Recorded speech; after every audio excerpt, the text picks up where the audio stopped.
Chapter 859. If they just charge head-on, their losses will be great. I'm sure they haven't thought of this. Gore also had a confused look on his face, and as he spoke, he glanced at Hubo. What did General Mu Rin say? Hubo did not reply immediately. After several bloody battles, he knew that the mercenaries were not to be trifled with. He also knew that among his subordinates, Mu Ren was the one who understood the enemy the most. His words were always taken seriously.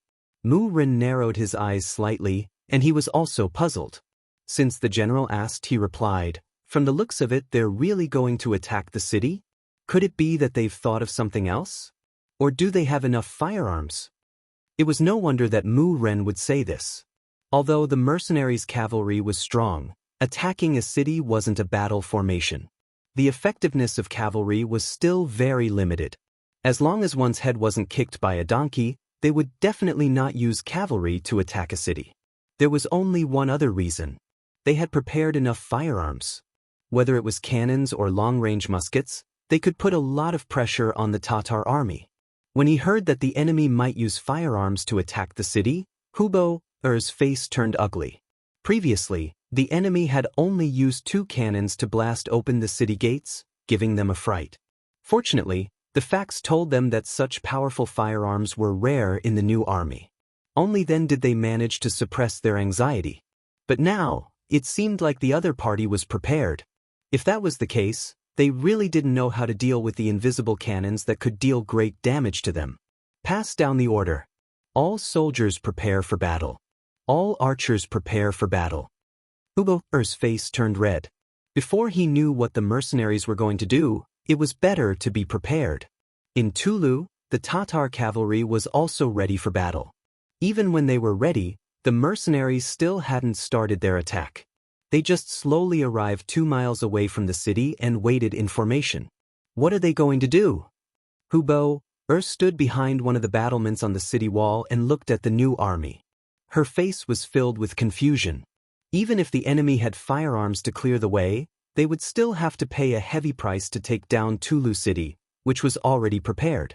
The enemy's generals knew this, but they still put on such a front. What exactly were they relying on? In fact, it wasn't just the Tatar army that was puzzled. Even the soldiers of the new army were puzzled. They did not understand why the army would set up such a formation. Could it be that they wanted to attack the city? It was not that they could not use cavalry as infantry, but it was a huge waste. Most importantly, they would suffer heavy losses. The new army only had a limited number of people compared to the Tatar army. With such losses, it was hard to say if they could take down the city, paying such a heavy price for something they did not know if they could succeed. It was no wonder that the soldiers were grumbling. At 10 o'clock in the morning, poise had reached level 3. Many of the soldiers had become numb. They had been standing here for more than 2 hours, but there was no order to attack the city. This made the soldiers who were originally worried couldn't help but relax a little. There were even some who thought that they were smart. They thought that this was just a training exercise to put pressure on the Tatar army. In reality, there was no intention to fight. This thought grew stronger and stronger in the hearts of the soldiers. Everyone thought that this was a show of strength to put more pressure on the enemy. At this time, most of the soldiers were thinking about what to eat for lunch. Suddenly, a very surprised voice sounded in the army. "Heavens, look, what is that in the sky? There are people on it." This shout was like a boulder being thrown into a calm lake. Immediately, layers of waves were set off. When everyone heard this shout, they could not help but look up at the sky. Then, 10 huge hot air balloons appeared above their heads. They moved with the wind and slowly moved forward. Looking at the direction they were heading, it was Tulu City. Is this a divine object? This must be Tingri's spirit. In the new army, there were many Mongolian soldiers who immediately got down from their horses and knelt on the ground when they saw this unimaginable scene. They shouted in their own language and kowtowed while tears flowed down their cheeks. The vice commander also looked up and saw this scene. Then, out of instinct, he prepared to get off his horse and kneel to pray. After all, he was born and raised here. Although he was already a high-ranking mercenary general, some things in his bones would not be easily changed. At this time, Tiger's mane, who was riding on the horse beside him, reached out and pressed on his shoulder. He gently shook his head. "Commander, what are you doing? Can't you see that this is Tengri's spirit?" His face was a little emotional and also a little red. This was because he felt that Tiger's mane's big hand was very strong. It actually made him feel like he could not move. "Vice Commander, don't be emotional. Calm down. What if I say that this is not Tengri's spirit? Look carefully. Is there a 5-starred flag on it?" Tiger's mane's expression was normal, but the strength of his hand did not decrease. "What?" This scared Shibi. He did not know what was going on. Then he tried to look at the sky. He found that the sun was shining, so he could not see clearly. He simply took the telescope hanging on his neck and looked at it. When he saw it, his face turned pale and his body trembled. If it were not for Tiger's mane's help, he would have fallen off his horse. How is this possible? Why is there our 5-starred flag on it? Shibi was puzzled. His face was full of doubt, but more than that, there was fear. Could it be that the 6th young master was really Tengri's messenger? That he appeared in the grasslands under Tengri's orders to save this place and unify it? Tiger's mane sighed. Shibi was very smart and very wise. This was something that even the 6th young master had praised. But in the end, humans were still humans. Their reaction to the unknown was no different from that of ordinary people. Tiger's mane could indeed say that this was the manifestation of God. This way, the morale of the soldiers below would definitely reach its peak. But Shibi was not an ordinary soldier. There were some things that could not be hidden from him. It was time to tell him the truth. "Deputy Commander, this is not a miracle. It is an aerial unit sent by the god of war. Their appearance here is not a manifestation of God. They are here to help us attack Tulu City." Tiger's mane finally told the truth. However, the truth was simply too inconceivable. Even someone as intelligent as Shibi was still unable to comprehend it. His eyes widened. Then, as he digested the information, he said with a shocked expression, "Commander, are you saying that all of this is the arrangement of the 6th young master? The 6th young master can make people fly?" "Yes, you can say that. As long as they follow what the 6th young master taught them and borrow the power of other objects, they can fly." Tiger's mane sighed heavily. Then, his face was full of admiration. This was their young master, their master. Anything he did was so earth-shattering. It was unprecedented. Shibi still did not believe it, but since Tiger's mane said it so formally, he had no reason to not believe it. Most importantly, with the help of the binoculars, he could faintly see the figures of soldiers in military uniforms on the hot air balloons. The only difference between them and himself was that they were not military green, but sky blue. Could this really be the arrangement of the 6th young master? Could he really make people fly? Even though Shibi worshipped the 6th young master and believed him to be the most capable person in history, there was nothing he didn't know and nothing he didn't know. But looking at the scene in the sky, he had to admit that he had underestimated the 6th young master. He had underestimated the god of war. Shibi, who knew the general reason, did not kneel on the ground with the other grassland warriors and call out to God. But the other warriors were already boiling. They all knelt on the ground and kept praying. They spoke of their respect and worship for God. Some people even took this opportunity to express the wishes that they had buried in their hearts. Most of the warriors got off their horses and knelt on the ground.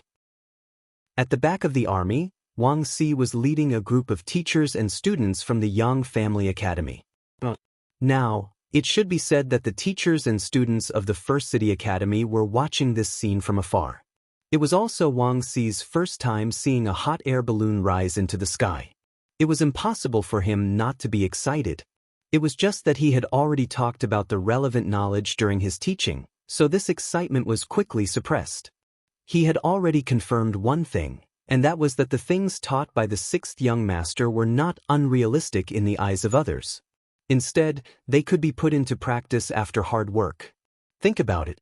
If even people could be sent into the sky, what else could not be done? What else could not come true? All of you, take a good look. Don't always say in class that the things recorded in the book are not true and that some records can't be realized at all. Now, what else do you have to say? Taking this opportunity, the first deputy dean, Wang Si, looked at everyone as if they were frogs at the bottom of a well. This time, no one objected to Wang Si's words. The truth was right in front of them. What else was there to say? If people could fly into the sky, what else couldn't they do? Dean, we were wrong. Our understanding was wrong. We were too short-sighted. We will definitely study hard when we return to the academy in the future. Chapter 860. Principal, don't worry. After today's eye-opening experience, we'll work even harder and try to make the things recorded in the books into reality. Right, Principal, we were wrong. Wang Si nodded his head in satisfaction as the voices of people admitting their mistakes rang in his ears. He knew that after today's events, it would be easier to lead the academy's teams. He was even more curious as to where Yang Chendong had learned all this. For a person to be able to fly into the sky, this was something that he would never have dared to think about in the past. The mercenaries were shaken, and the soldiers all knelt on the ground. In Tulu City, the situation seemed to be replicated. After seeing the large balloons in the sky, the Tatar cavalry knelt on the ground, as did the master archers who had been lying in ambush. Even Hu Bo and the other generals knelt on the ground. Even though they were generals, they had not received any education and were illiterate. In the face of technology that had only been created a few hundred years later, their resistance was no different from ordinary soldiers. Even though these large balloons were floating over their heads, no one thought of doing anything to them. On the contrary, they constantly kowtowed and prayed, as if their words would reach the ears of the gods and become reality in the near future. Xuanfu City. After fighting bitterly for more than 10 days and nights, Commander Shi Wanshan's eyes were bloodshot. Giving up Tulu City and retreating to Xuanfu had put him under great pressure. It was said that the Beiming imperial court had sent him memorials as tall as a small mountain, and there were even people who requested for him to be replaced so that he could be brought back to the capital for trial. Fortunately, eunuch Deng Chong had stood firmly on his side at the crucial moment. In addition, the connections he had built up over the years had also played a role. In the end, he submitted a memorial stating that he could not only ensure Xuanfu City's safety within a month, but also take back Tulu City. Only then did the pressure lessen. However, only he knew how helpless he had been when he submitted that memorial. Although it seemed like the Duke of Loyalty's promise to him, through Yuken's words, he could not let go of this unknown minor character. Betting his life and future on a minor character he had met for the first time, even Shi Wanshan found it too laughable when he thought about it. His actions back then had been too bold. Fortunately, this Yuken had always been by his side. Even after following him to Xian Manor, he was very cooperative and stayed in the small courtyard arranged by him. It was just that during the day, when he went out on the streets and strolled around, he was not afraid of the northern Ming soldiers secretly following behind him. You cannot escape, this was the only thing that comforted Shi Wanshan. Originally, he thought that there was still some time before the 1-month deadline, and that Yuken's life and death would be revealed. However, he never thought that this person would actually take the initiative to meet him this morning. Shi Wanshan was very curious about Yuken's request to see him. In the small courtyard, he met this average-looking young man who was always very calm. In the small courtyard, the moment the two sides met, Yuken said something that shocked Shi Wanshan. "Commander, today is the day for you to launch a large-scale counterattack and take back Hello City." Yuken had appeared in front of him a total of 3 times. The first time, he had passed on the Duke of Loyalty's words and asked him to withdraw from Talu City. The second time, he had followed him to Xuanfu City without waiting for his orders. And now, this was the 3rd time they had met, but his words had also shocked Shi Wanshan. "Sir Yu, what do you mean?" Although Shi Wanshan believed that he had the demeanor of a great general and was calm in the face of trouble, he had to admit that he was more shocked than the last when he met Yuken. "That's what I meant just now. Today, Talu City will undergo a great change. I'm afraid that it won't be long before Hubo sends the order to withdraw the troops. The time could be tonight or tomorrow morning.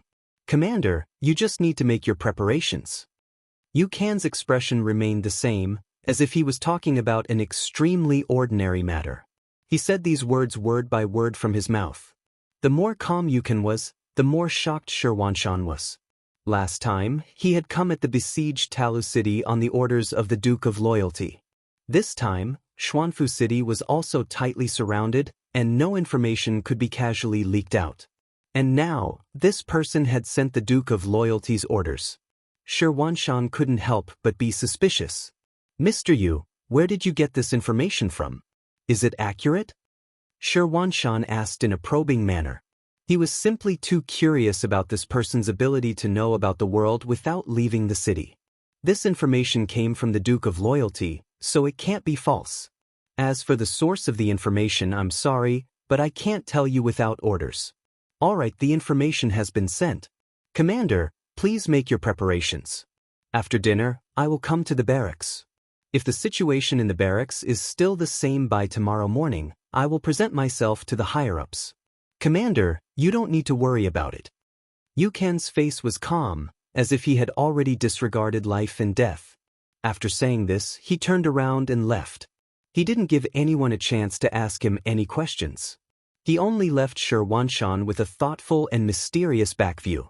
If one said that Yukon was spouting nonsense, then he had taken out his own head as a guarantee. But if one said that he was always accurate, then where did the information come from? Shirwanshan couldn't figure it out. After a long time, he shook his head and said to the bodyguards outside the courtyard, "Quick, go call Eunuch Deng, General Gu, and General Ning to the residence." Above Tulu City's skies, the 10 hot air balloons already appeared one after another. They intentionally lowered their altitude only 100 meters above, beyond the range of a bow's firing range. Then, they began to toss down sealed wooden barrels that they had prepared beforehand.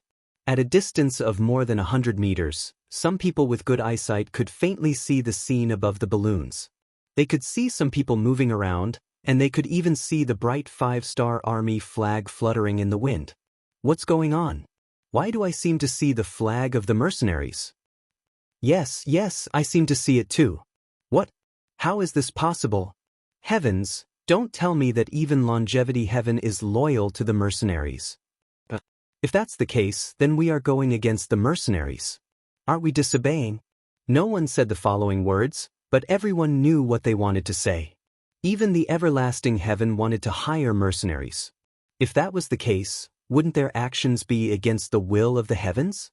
The Tatar cavalrymen, who had no scientific knowledge, were feudal in their hearts, and believed in the gods, had already turned pale. The morale of the 20,000 soldiers was greatly shaken. Unknowingly, General Hubo had stood up. Obviously, he was suspicious of the balloons in the sky. He had heard about the gods from the old man, and in all kinds of legends, there were even stories of the gods manifesting themselves. However, there was no way to verify it. When he asked the people involved, the answers were ambiguous. It was impossible to not believe it, but also impossible to believe it completely. However, in all kinds of legends, he had never heard of a god transforming into a balloon. Now that he heard the soldiers say that there were people moving around on the balloons, and there were even flags of the mercenaries, he became even more suspicious. His first reaction was that this was a trick of the mercenaries. But how did they do it? How did they send such a big balloon up into the sky? This was not something that could be done by humans, right?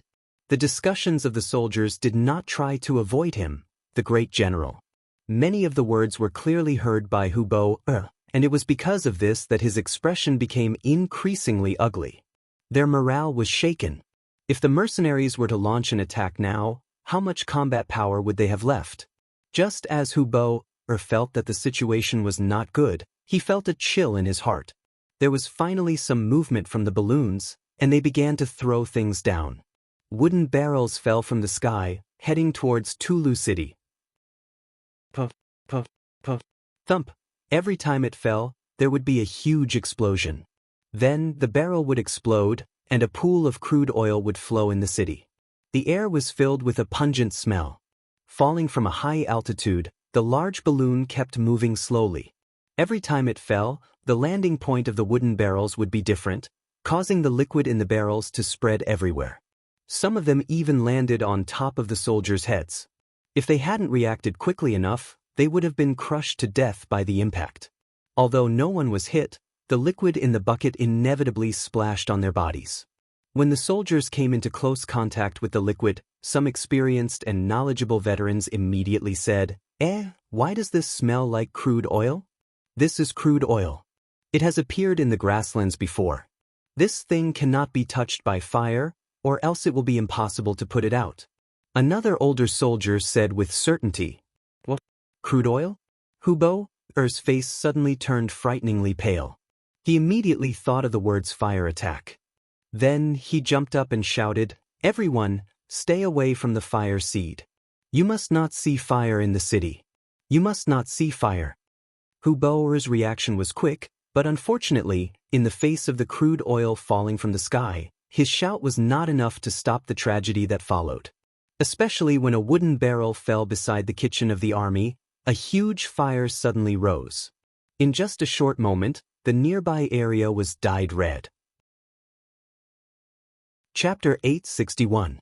When the fire appeared, it borrowed the strength of the wind. When it came into contact with the oil in the air and on the ground, the fire began to spread at a very fast speed. In many places, the fire was connected to one another. It looked like it was going to spread to the entire city and could not be contained. Such a conflagration was fatal to the Tatar horsemen in the city. When the fire was everywhere, the first to be frightened were the war horses that were still in the stables. Animals were afraid of fire. When the fire came at them, even the docile war horses could not endure it. They had no choice but to fiercely neigh. Their bodies surged, and they forcefully jumped out of the wooden stakes and galloped on the streets. When they encountered the Tatar soldiers, they didn't listen to their advice and continued to charge forward. Even if they knocked the soldiers who blocked their way to the ground, they still couldn't stop the momentum of their charge. The neighing of war horses could be heard everywhere. When the fire gradually grew bigger and started to connect together, some soldiers could not avoid being surrounded by the fire. Then, extremely miserable screams rang out. The entire city was thrown into chaos in an instant. The soldiers on the city gate tower were relatively lucky. No wooden barrels fell on them. But just because they were fine, it did not mean that they were fine. When they saw the fire devouring their war horses, their companions, and even the entire city, some of them could not help but cry out. This is the punishment of the gods for making an enemy out of the mercenaries. This is heavenly punishment. We cannot control it. Brothers, let us surrender and lessen the wrath of the gods. We surrender. We are willing to atone for our sins. When the voices were heard, more and more Tatar soldiers knelt on the ground and cried out. There were even some who rushed down the city walls. They wanted to open the city gates and rush to the foot of the mercenaries to repent and atone for their sins with actions. Bastards, what are you doing? You are not allowed to open the city gates and you are not allowed to surrender? Men, kill all those who have lost their minds. Kill them all. Seeing that the situation was in chaos and that the soldiers on the city walls were not listening to their general's orders, Hubo's face was ashen. As the shouts rang out, some of the soldiers who were still clear-headed rushed to the side of the inner city gate with their blades. When they faced their companions who had already gone mad, they first tried to dissuade them, but when it was useless, they swung their blades and cut them down. However, the number of personal guards was still too few, while the number of soldiers who had gone crazy was too many. It had already become a general trend, and there was no way to stop it. Seeing that the situation was getting out of hand, Mu Ren, Hu Lin, Gao Er and the other generals brought their soldiers and rushed in front of Hubo. General, this is the will of the heavens. We cannot go against it. Please retreat. Hubo didn't want to admit defeat, but he didn't have any other choice. In the end, he spat out a word with great difficulty, retreat. Hubo knew that there was nothing they could do about it. They could only rush out of the city and wait for a chance to make a comeback. Before leaving the city, he did not forget about General Chiga and the 10,000 Tatar cavalrymen who were attacking the city at Xuanfu City. Quick, send a horse to inform General Chiga to retreat as soon as possible. Hubo gathered his personal guards and around 5,000 Tatar cavalry, making a total of 6,000 people. When the surrendered soldiers opened the city gates, Hubo led his soldiers out. The new soldiers waiting at the city gates had already woken up from their initial shock. Under the orders of the battalion commander, company commander, and platoon commander, they all got on their horses and prepared for battle. When they saw the raging fire in the city, countless grassland warriors were shocked. At the same time, they thought that the god of war was indeed a messenger sent by the immortal heaven. Even the heavens were willing to help him. They really didn't know who else could be his opponent. The city was ablaze, and the gates outside the city were wide open. Then, countless Tatar cavalry rushed out. As soon as they appeared, they charged over in a frenzy. It seemed that they wanted to fight to the death with the mercenaries. Below the bugle call, "Kill the enemy," Tiger's Mane saw that the situation was set, so he opened his mouth and gave the order to attack. The high-spirited mercenary soldiers immediately swarmed forward in units of battalions. They launched a deadly attack at the remnants of the Tatar cavalry that had charged out. The cavalry of both sides soon clashed within 2 miles of the city gates. The new army, which had the upper hand in both strength and morale, pierced through the enemy cavalry formation after just a few exchanges, causing the enemy to throw away their armor and flee in utter defeat. "General, let's go. I'll cover the rear," Gore called out, and then he led his personal guards and the 1,000 or so Tatar cavalry to form a human wall, blocking Hubo and the others from escaping. In the current situation, it was clearly impossible for all of them to escape. Only a portion of them might still have a chance. Gao stayed behind of his own accord, causing tears to well up in Hubo's eyes. He knew what would happen if he made this decision, but he didn't have any other choice. "Let's go." After a moment of hesitation, Hubo whipped his horse.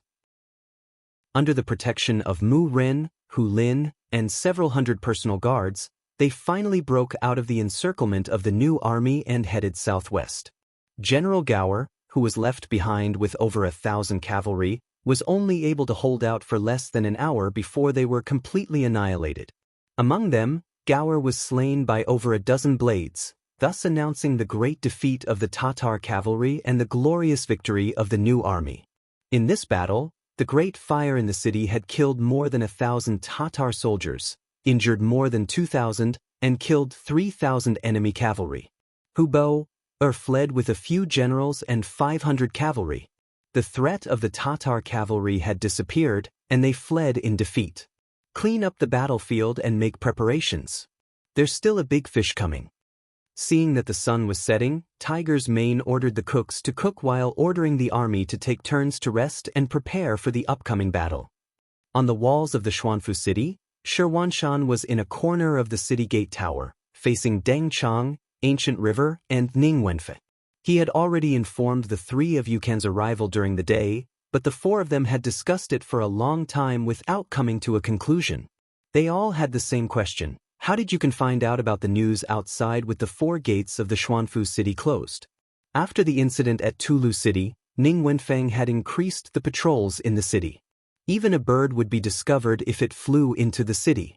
However, they had not received any reports, so where did the news come from? There was also another question. Why did Yukan say that the Tatar cavalry would retreat? Would they really be so obedient and retreat? Since they could not think of a reason, they decided not to think about it. The 4 of them had already arrived at the city gate tower. They ate and drank here, waiting for the situation to change. A pair of chopsticks picked up a mouthful of food. Gu He, who had just recovered from his injuries, put it into his mouth and said, "Commander, do you think we've been played by that Yukan guy?" He suddenly gathered the entire army. "If the news is false, wouldn't we have wasted our efforts?" That's right. If this incident were to be reported to the court by someone with ulterior motives, who knows how many people would impeach us? The eunuch, Deng Chang, also nodded in agreement. He did not care if the soldiers were tired or how many soldiers died. He only cared about one thing, and that was how the court viewed them. This would directly affect the emperor's attitude towards him and his future. Hearing the questioning voices of the 2, Shirwanshan said with a heavy expression, "To be honest, I don't know how much of Yukan's words are true. However, since he was willing to bet his life, it should not be false." "Oh right, did Yukan come?" The one who answered him was the commander, Ning Wenfeng. He came as soon as the sky turned dark. He found that my people were watching his every move. If the news this time is false, he definitely won't be able to live. Shi Wanshan nodded. Since he dares to gamble with his life, what harm is there in playing with him? Let's wait. At the latest, we'll know before daybreak tomorrow. Shi Wanshan gave the deadline for daybreak. However, they did not wait until midnight. The Tatar cavalry below the city walls began to move. General Chiga had already received the fast horse scouts sent by Hubo and learned of the fire in Tulu City. With their retreat cut off, there would be no more reinforcements or food. They might even have to face the appearance of mercenaries. When that time came, they would be attacked from both sides and would definitely lose. At this moment, there seemed to be no other choice but to retreat. Pass down my orders. Move out one by one. Try not to make any noise, especially not to alarm Baiming's army. Chiga summoned his generals and gave them the order to retreat. However, he was careful not to mention Hubo Er's defeat. He only said that General Chiga was going to fight a decisive battle with the mercenaries and did not have enough troops. The Tatar cavalry, who were not adept at sieges, had long grown tired of Xuanfu City. Now that they had a chance to leave this place, naturally no one objected. All of them happily agreed and began to retreat according to the plan. The Tatar army had been very careful with their retreat. Normally, they would have been able to retreat without being discovered in the middle of the night. However, things were different now. They had already sent out dozens of scouts to keep an eye on them. The moment they moved, the news was immediately sent to Shi Wanshan. They really moved? Hearing the scouts' report, Shi Wanshan's face was filled with astonishment. Deng Chang and the others were also shocked. Their expressions were written all over their faces. Chapter 862. How did this Yukon obtain such information? If they didn't figure this out, wouldn't it mean that their every move under the sun was being watched by others? How could there be any secrets? Why don't we send someone to capture this Yukon and use some methods? I don't believe that he won't talk. Ancient River said with a ferocious face. Clearly he also felt the threat. No. Ning Wenfeng shook his head and rejected. Yukon should be one of the Duke of Loyalty without a doubt, and it's hard to guarantee that there's a second Yukon beside us. If we touch him like this, once the news spreads, the Duke of Loyalty will punish us for treating our benefactor like this. If because of this, Tulu City won't be given to us and even attracted the mercenary army to become our enemy, the consequences are not something we can bear. At that time, even if we die, we will be regarded as sinners and our families will suffer. Ancient River originally wanted to say something, but he suddenly realized that he had nothing to say. That's right, we can't touch this Yukon. Not only can we not touch him, we have to treat him well. Eunuch Deng Chang also expressed his attitude. He didn't care if he was being targeted or not. What he wanted was to win the battle and take back Tulu City. This way, he would have an explanation to the emperor. Even if things were settled, he would definitely leave this place one day. Why should he anger the Duke of Loyalty? Wouldn't that be looking for trouble? Since the two of them didn't support touching Yukon, Ancient River knew that his suggestion had failed. He simply changed the topic and said, since the Tatar army has really started to retreat, when will we attack? Half an hour later. Let's wait for some of them to leave first. Since they are so weak, it will be the best time for us to make a move. When we make our move, we will spread the news of Tulu City's defeat and disrupt their morale. Shi Wanshan finally opened his mouth and decided the matter. Although he didn't know why the Tatar cavalry retreated, he thought that it must be related to the situation in Tulu City. It must be because the situation there was critical that they had to retreat. Since that was the case, he naturally had to add fuel to the fire. He wasn't naive enough to think that the Tatar general would tell the soldiers the truth. All right, if you don't want to talk about it, I'll talk about it. Shi Wanshan's decision was supported by the other three. Immediately, everyone went to arrange the troops to make the final preparations before the surprise attack. At around 2 in the morning, under General Chiga's arrangements, the 5,000 Tatar cavalry had retreated far away, and the 10,000 cavalry were also preparing to break camp and retreat. In comparison, among the remaining 10,000 cavalrymen, there were 3,000 who were injured. Chigu had deliberately arranged for these people to be the last. His intention was very obvious. Once the Northern Ming army discovered the fact that they had retreated, if they sent troops to chase after them, these 3,000 people would be left as the rear guard. After all, they were all injured. Fighting to the death on the battlefield would be the greatest expression of their value. However, Chigu had never expected that his every move would be discovered by the Baiming army. Before he could arrange for more people to retreat, the gates of Xuanfu City suddenly opened, and tens of thousands of Baiming army soldiers charged out.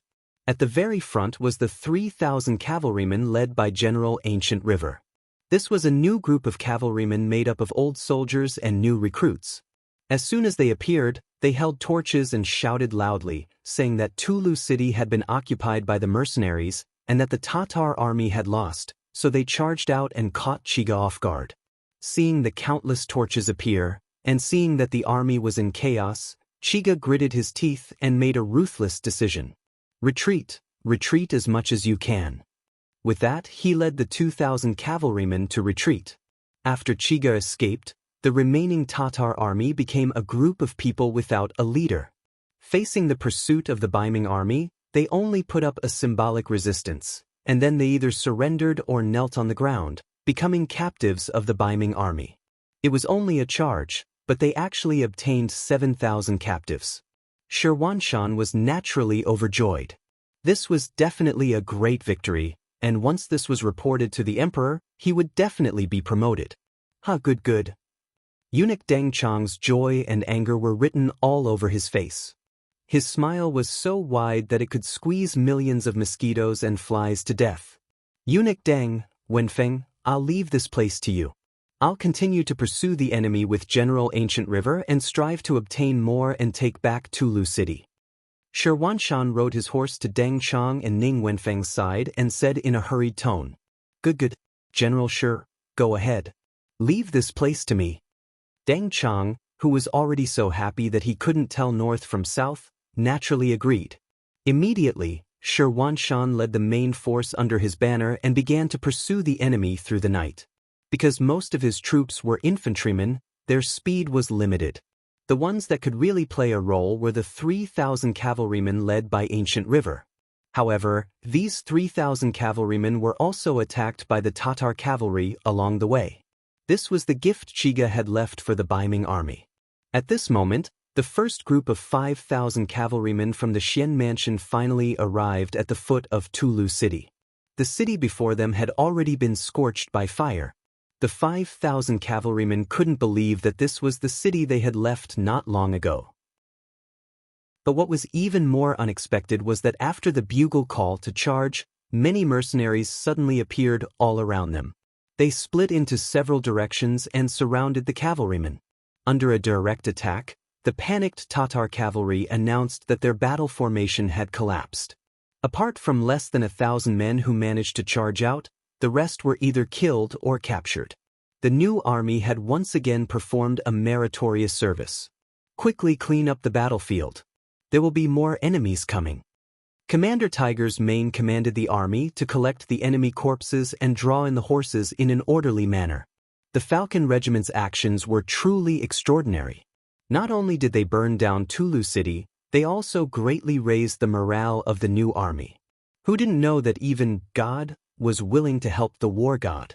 For the grassland warriors who were deeply superstitious, this would make them believe that Yang Chendong was Changtian's messenger even more.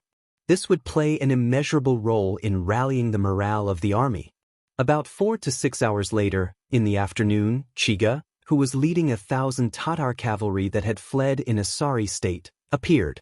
As soon as he entered the city, he saw the dilapidated city and the countless mercenary cavalrymen in front of him. He knew that it was impossible for him to escape this place alive. Chiga, Hubo has already escaped. The 5,000 cavalrymen you sent out have also been captured. There is only one path before you. Surrender, or you will be spared. If you don't surrender, you will die. Deputy Commander Shibi rode on his horse and appeared in front of the new army. You want to persuade me to surrender? Chiga looked at Shibi, who was half Mongol, with an inexplicable look in his eyes. Just like how the mercenaries wanted to understand the situation of the Tatar cavalrymen, they also wanted to understand the situation of the new army. As the deputy commander, Shibi was naturally the target of their research. This person was actually a former general of the Tatar army, and one who had surrendered.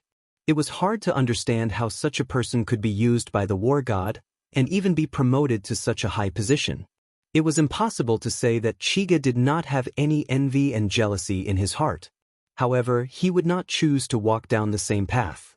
Perhaps this was because people had different lives, or perhaps it was because the world was so wonderful.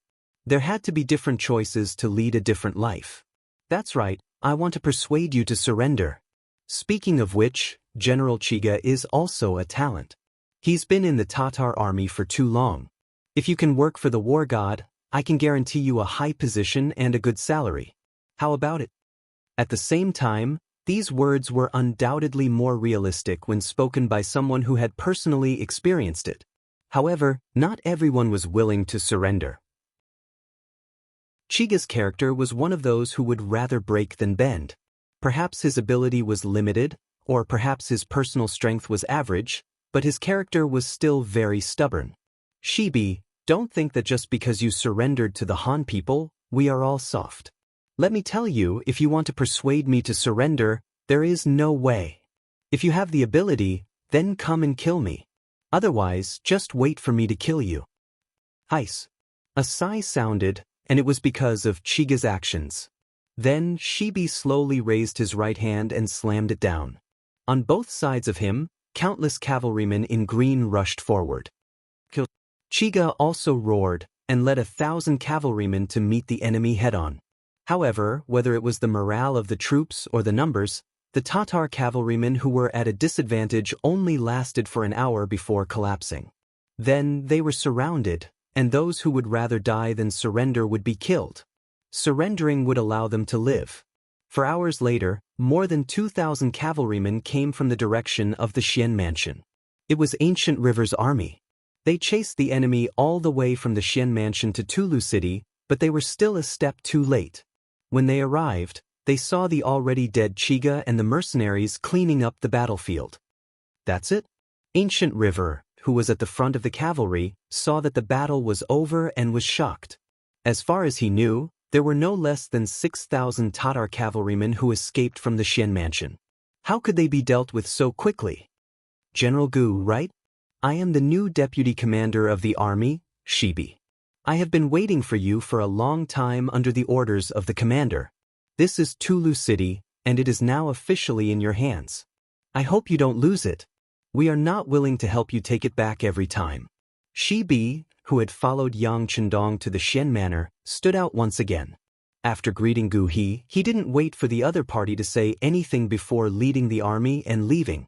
In the entire city, other than the charred and black charcoal, there were also the corpses of the Tatar cavalry that had been placed neatly on the ground. Chiga's corpse was also among them. Chapter 863. This was a greeting gift from the new army to the Baiming army on the orders of the 6th young master, or perhaps to Shirwanshan. It was an extremely obvious gesture of goodwill, and the supply convoys of the mercenaries would be able to pass through unimpeded. Not long after, Shirwanshan returned to Tulu and accepted this favor. He had the heads of the new army sent back to the capital of Baiming. The news of the victory at the Xian mansion, the deaths of more than 10,000 enemies, the capture of more than 10,000, and the recovery of Tulu spread throughout the capital of Baiming. The Daizong was overjoyed and made Shirwanshan the commander of the Xian mansion army as well as the commander of the all-encompassing capital. Some people who knew the inside story even released the news that as long as Shirwanshan could make a new contribution, it was not impossible for him to be conferred the title of Earl. The great Ming dynasty had always had a saying that one could not be granted a title without military merit. Shirwanshan's victory over the Tatar cavalry was equivalent to giving face to the Baiming imperial court. If not for the fact that his seniority was still shallow, he would have been able to obtain the title of count. Receiving the title of commander meant that in the entire Xian Manor, Shirwanshan had become the one and only highest official. He was both excited and grateful. All of this had been done for him by the Duke of Loyal and Courageous, and he had to accept this favor. In the recently tidied Tulu Yamen, a guard half-kneeled in front of Shirwanshan. Reporting. Yukan has come and said that he wishes to take his leave. Please invite Suryu. Reality had already proven Yukan's identity. Although it was still a mystery how he had learned of the situation outside, Wang Chong had no intention of pursuing the matter. Now was the honeymoon period between him and Yang Chendong. He would not let such a trivial matter cast a shadow on the relationship between him and Yang Chendong. Yukan had come alone, a bundle on his back, just like when he had left Tulu to follow the Baiming army to the Xian mansion. Mr. Yu, are you leaving? Looking at his attire, Shirwanshan immediately thought of something. Yukan's identity had been exposed. Given their current relationship, even if he stayed in Tulu City, no one would dare to do anything to him. However, vigilance was unavoidable. If that was the case, how could they carry out their work? Thus, Yukan's departure became inevitable. Yes, Kin is here to bid farewell to the commander. I believe you must have a message for the Loyalty Duke. Yukan's expression was very calm as he spoke. About 2 hours later, Yukan left. His face was still as calm as before, making it impossible for others to see what he was thinking. Then, he rode out of the city and headed straight for the first city. It was already 2 days later when Yukan reappeared in the beginning city. He met the Security Bureau's director, Feng Liang, who was stationed in the beginning city. Hi, you're back. Well, you did a good job this time. Even the 6th young master praised you. Let's go. Since you're back, let's go see the 6th young master. He still has something for you to do. Feng Liang laughed and pulled Yukan's hand as they walked towards the Yang mansion. In the Yang mansion, the new army had withdrawn. They returned with a great victory in this battle, and a total of more than 20,000 captives had been sent to the logistics team. They were being screened and sorted out. It had to be said that the physical fitness of the Tatar soldiers was still very good. After a preliminary understanding, it was possible that 80% of them could continue to stay and join the army. This was already a very high proportion. As the Logistics Division's division commander, Beta Persei was standing beside Yang Chendong with a smile. The more captives and able-bodied men the Logistics Division had, the more confident he would be in doing things. Looking at Beta Persei's smiling face, Yang Chendong was too lazy to correct him. Speaking of which, the longer Beta Persei followed him, the more appropriate he would be in doing things. It could be said that Yang Chendong did not have to worry about him. Remember, as the Logistics Division commander, you must be impartial. I don't want anyone to come to me and complain about you. This time, the new army has more or less suffered some losses in this battle. Let them choose from the 5,000 people we prepared before and let them replenish the organization.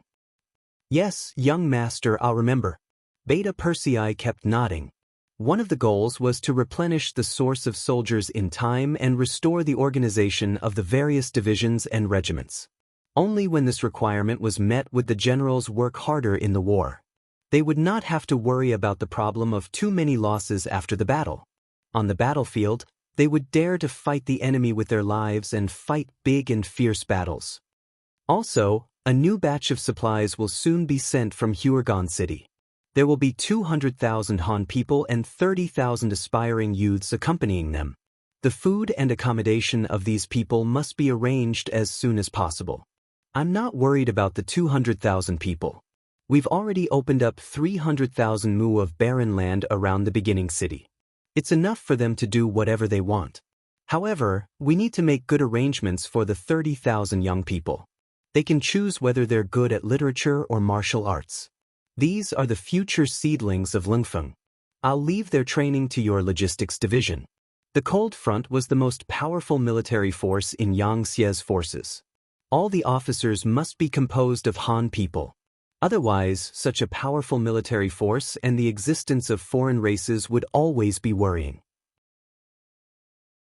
This was also a rule that Yang Chendong had set from the beginning. Understood.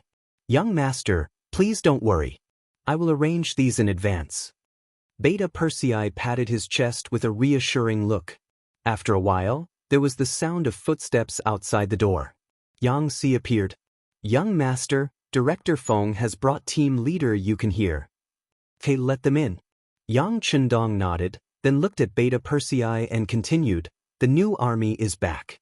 This time, the matter of dealing with the Gobi Mongolians will be handed over to them. Your logistics division is mainly responsible for the logistics this time.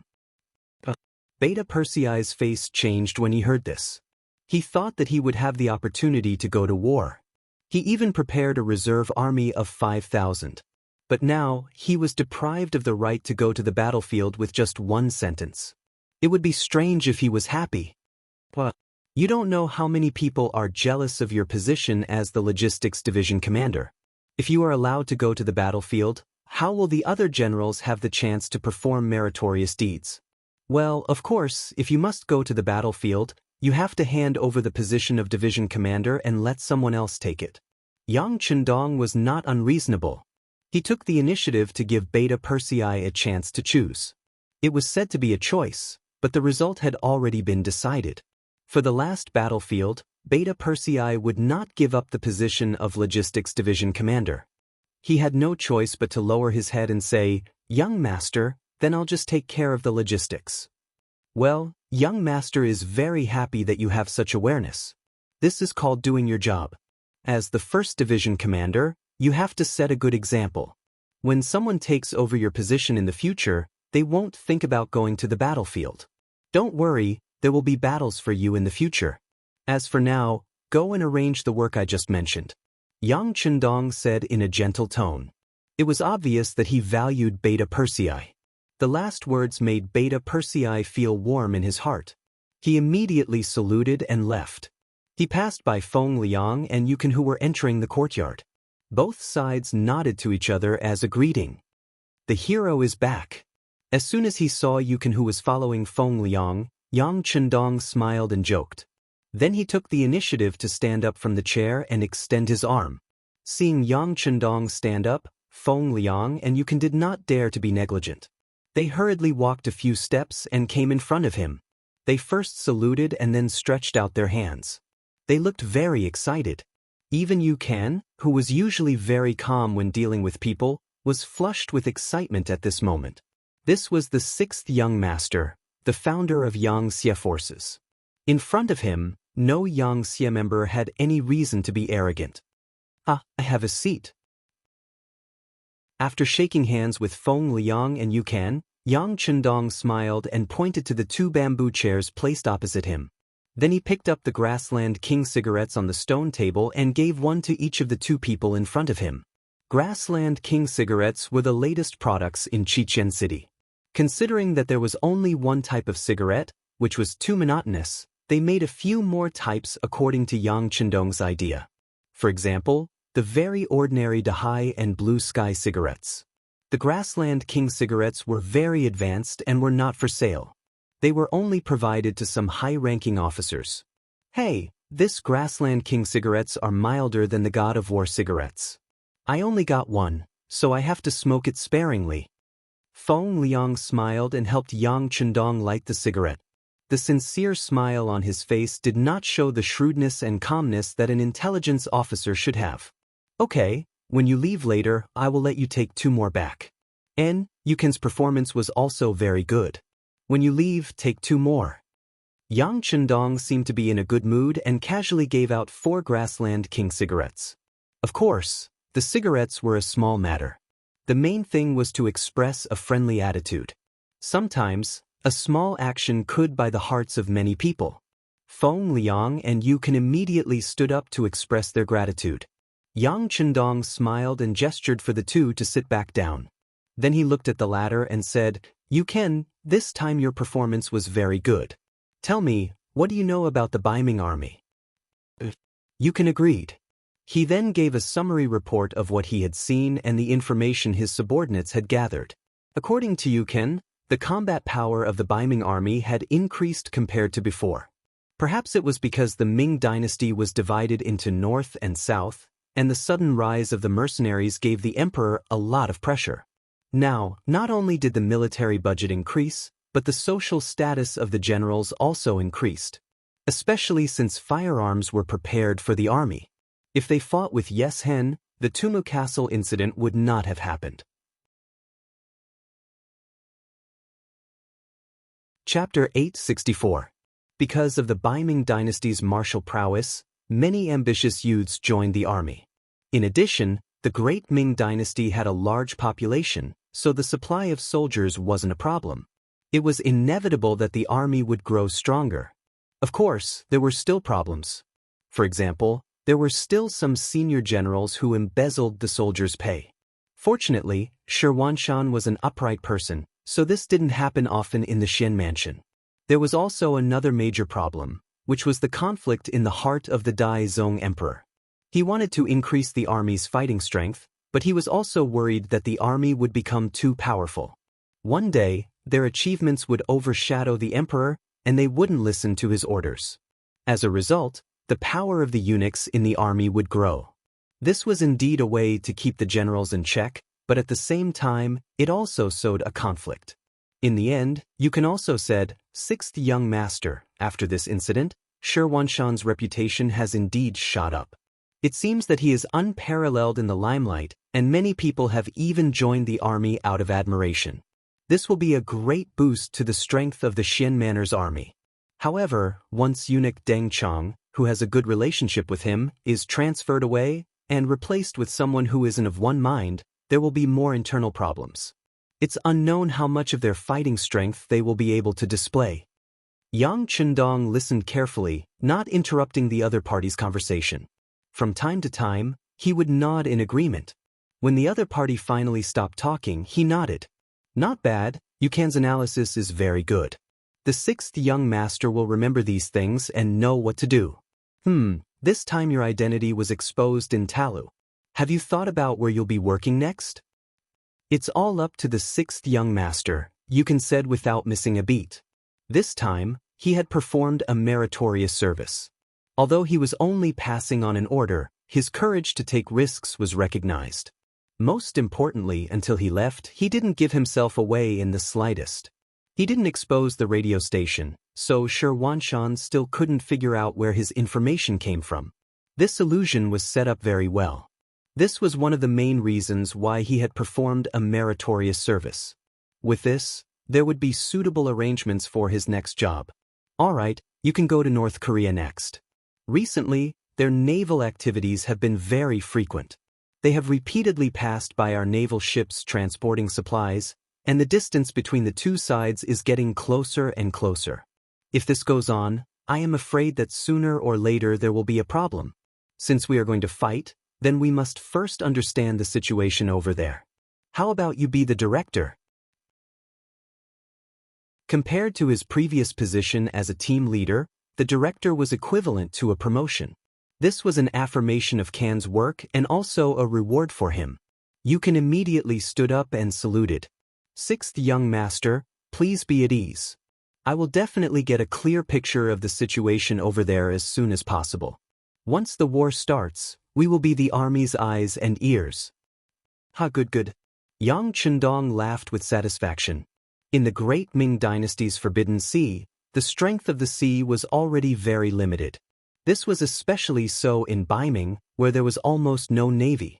Due to geographical and environmental reasons, there were not many people who knew how to swim. Even if they wanted to establish a navy, there were many problems that needed to be solved. It was not something that could be accomplished in a short period of time.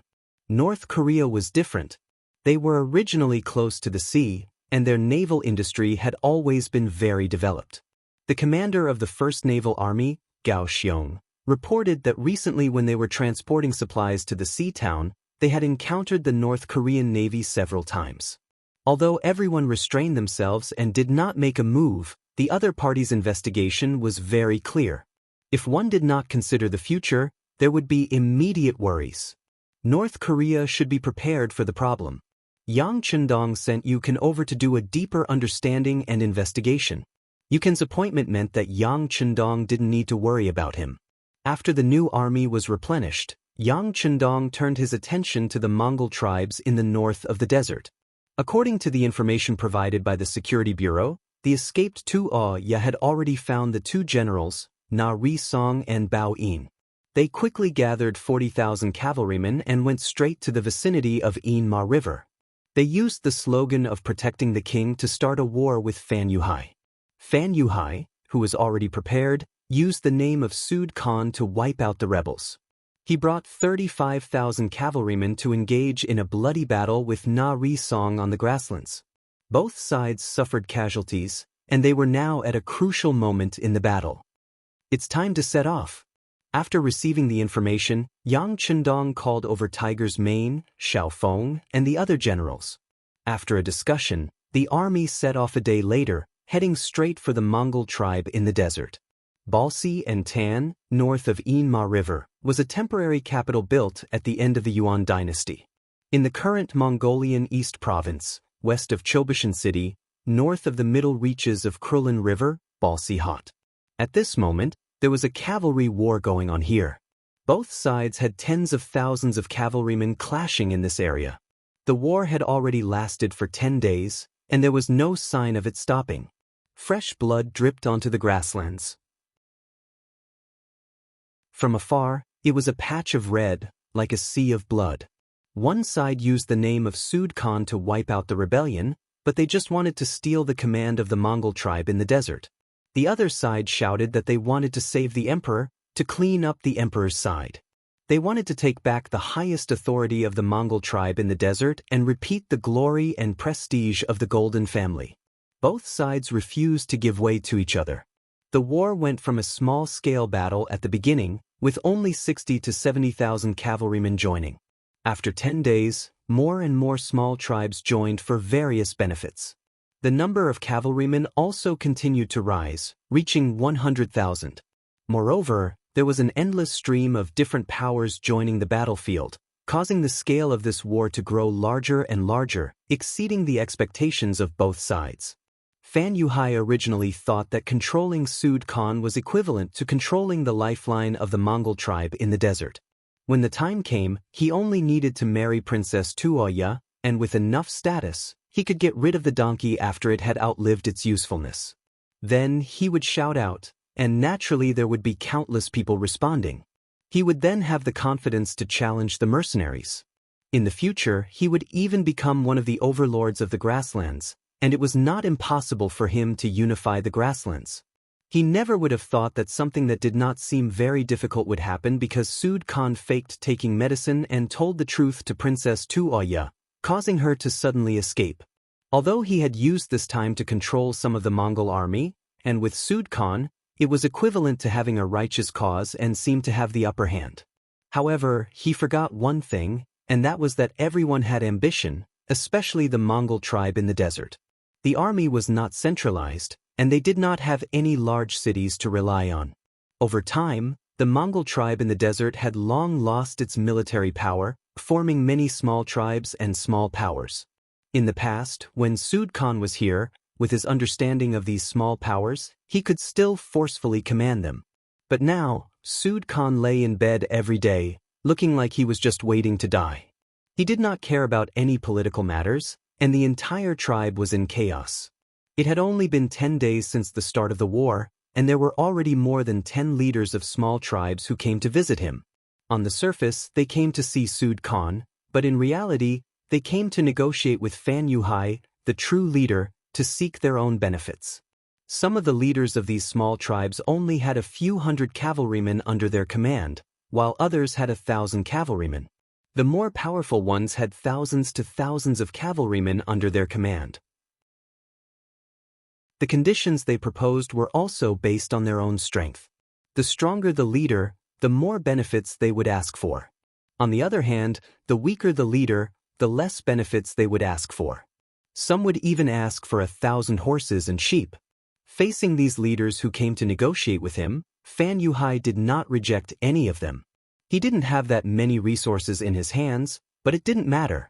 He had Sudur Khan in his hands, and he had righteousness.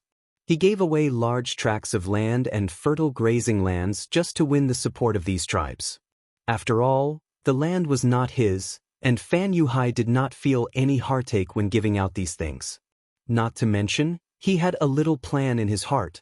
Once he defeated Tuoya's army and became the true Khan, He would be able to take back everything that he had given out. At that time, if anyone dared to resist, he would kill them. All along, Fan Yuhai had been a person who would do anything to achieve his goals. This was the case when he was in Jiaoji, and it was still the case now. The news of Fan Yuhai's generosity spread far and wide. Some of the leaders of the smaller tribes who had wanted to sit back and watch were also moved. They all came to Fan Yuhai's tent to ask for benefits. After they were satisfied, batch after batch of cavalrymen joined the camp. Fan Yuhai's forces grew bigger and bigger. There were strong and there were weak. In comparison, Princess Tuoya's side's development was a bit too slow. There were also people who came to ask for benefits, but Tuoya tactfully refused with a sentence, saying that everything would be decided by her father. However, she still did not forget to say that as long as someone helped her and her father, she would definitely be grateful. It was only a sentence of gratitude, without any concrete repayment. Naturally, the support she received was much less. Immediately, more and more small tribes went to Fan Yuhai's side, and it wouldn't be long before they announced that they would join their camp. Another few days later, the scouts at the front brought back news. Outside Fan Yuhai's camp, there had already been 3 successive expansions. Looking from afar, the number of cavalry had long been densely packed, impossible to count. When the news reached Princess Tuoya, the expressions of the 2 great generals who supported her, Nari Song and Bao Yin, became extremely ugly. According to the current situation, if they were to fight with Fan Yuhai, they might not stand a chance. However, it was precisely at this time that a new piece of news arrived. The Mongol tribe's General Sahaba was currently leading 30,000 cavalry straight towards them. The front army's cavalry was already less than 10 li from them. Chapter 865. General Sahaba was in existence second only to Khan Sud in the Mongol Empire. 2 years ago, Sahaba's father died of illness, and he took over all military and political authority. However, this person did not immediately make any movements, instead maintaining an extremely low profile and managing the army and territory his father left behind. Because of his exceptionally low profile, his presence was very low, and he was gradually forgotten by others. Now that he suddenly appeared, and even brought 30,000 cavalry, it was clear that he was preparing to make his move. Is Big Brother Sahaba coming? That's great, our relationship was already very good when we were young, he must have come to help us. Princess Tuoya, who received the news, walked out from her tent, her haggard appearance completely changed, and her face was filled with anticipation and excitement. People always said that feelings when one was young were the purest. Perhaps only at that time friendship was not mixed with any distribution of benefits. Tuoya was filled with all kinds of expectations towards Sahaba's appearance. While waiting, even anxiously waiting, Sahaba finally arrived. Right at the entrance of the camp, Tuoya saw Sahaba, who was already close to 30 years old after being separated for 2 years. Right now, he seemed to have become even more mature. The extra beard on his face added a bit of manly charm. Big Brother Sahaba. Princess Tuoya welcomed him with a face full of joy. Little Sister Tuoya. Sahaba also welcomed her with a face full of smiles. The two stood together, and from afar, they actually gave off a feeling of a talented man and a beautiful woman. Princess Tuoya had great expectations towards Sahaba's arrival. After catching up, both sides sat down in the tent, and then began to discuss the matter of the allied army. However, the greater one's hope, the greater the disappointment. It wasn't that Sahaba was unwilling to ally with Princess Tuoya. On the contrary, he took the initiative to bring up this matter. He expressed that he was willing to defeat the foreign Fan Yuhai together with them, save Khan Sud, and restore the glory of the Mongol Empire. However, at the same time, he also raised a request, and that was, if they wanted to send troops, there was a prerequisite, and that was that Tuoya must marry him. Sahaba finally revealed his fox's tail. According to what he said, he was still young, and his words had not reached the level where they carried enormous weight in the tribe. This request was also raised by the elders in his tribe. If he did not agree to their request, then he would not be able to ally with Tuoya and would not be able to send troops to help them. At first, Sahaba had a troubled look on his face. Regarding this, Tuoya still had hope and said that the marriage was fine, but couldn't everything be discussed after saving her father? After all, her father was still trapped in a coma.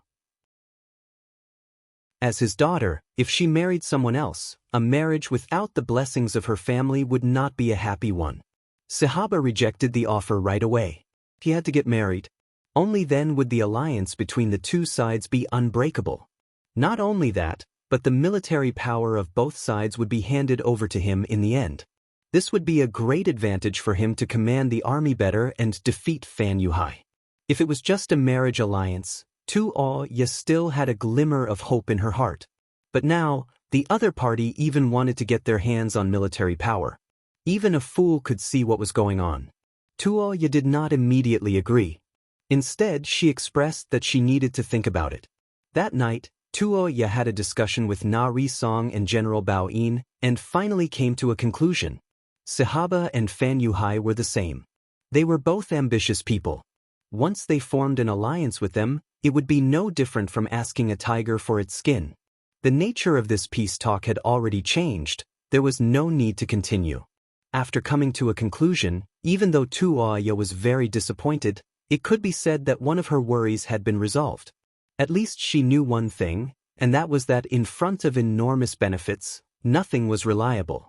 No one would remain unchanged forever. Sahaba's appearance only gave her a deeper understanding of human nature. In the future, when she encountered things, she would have less hope and luck.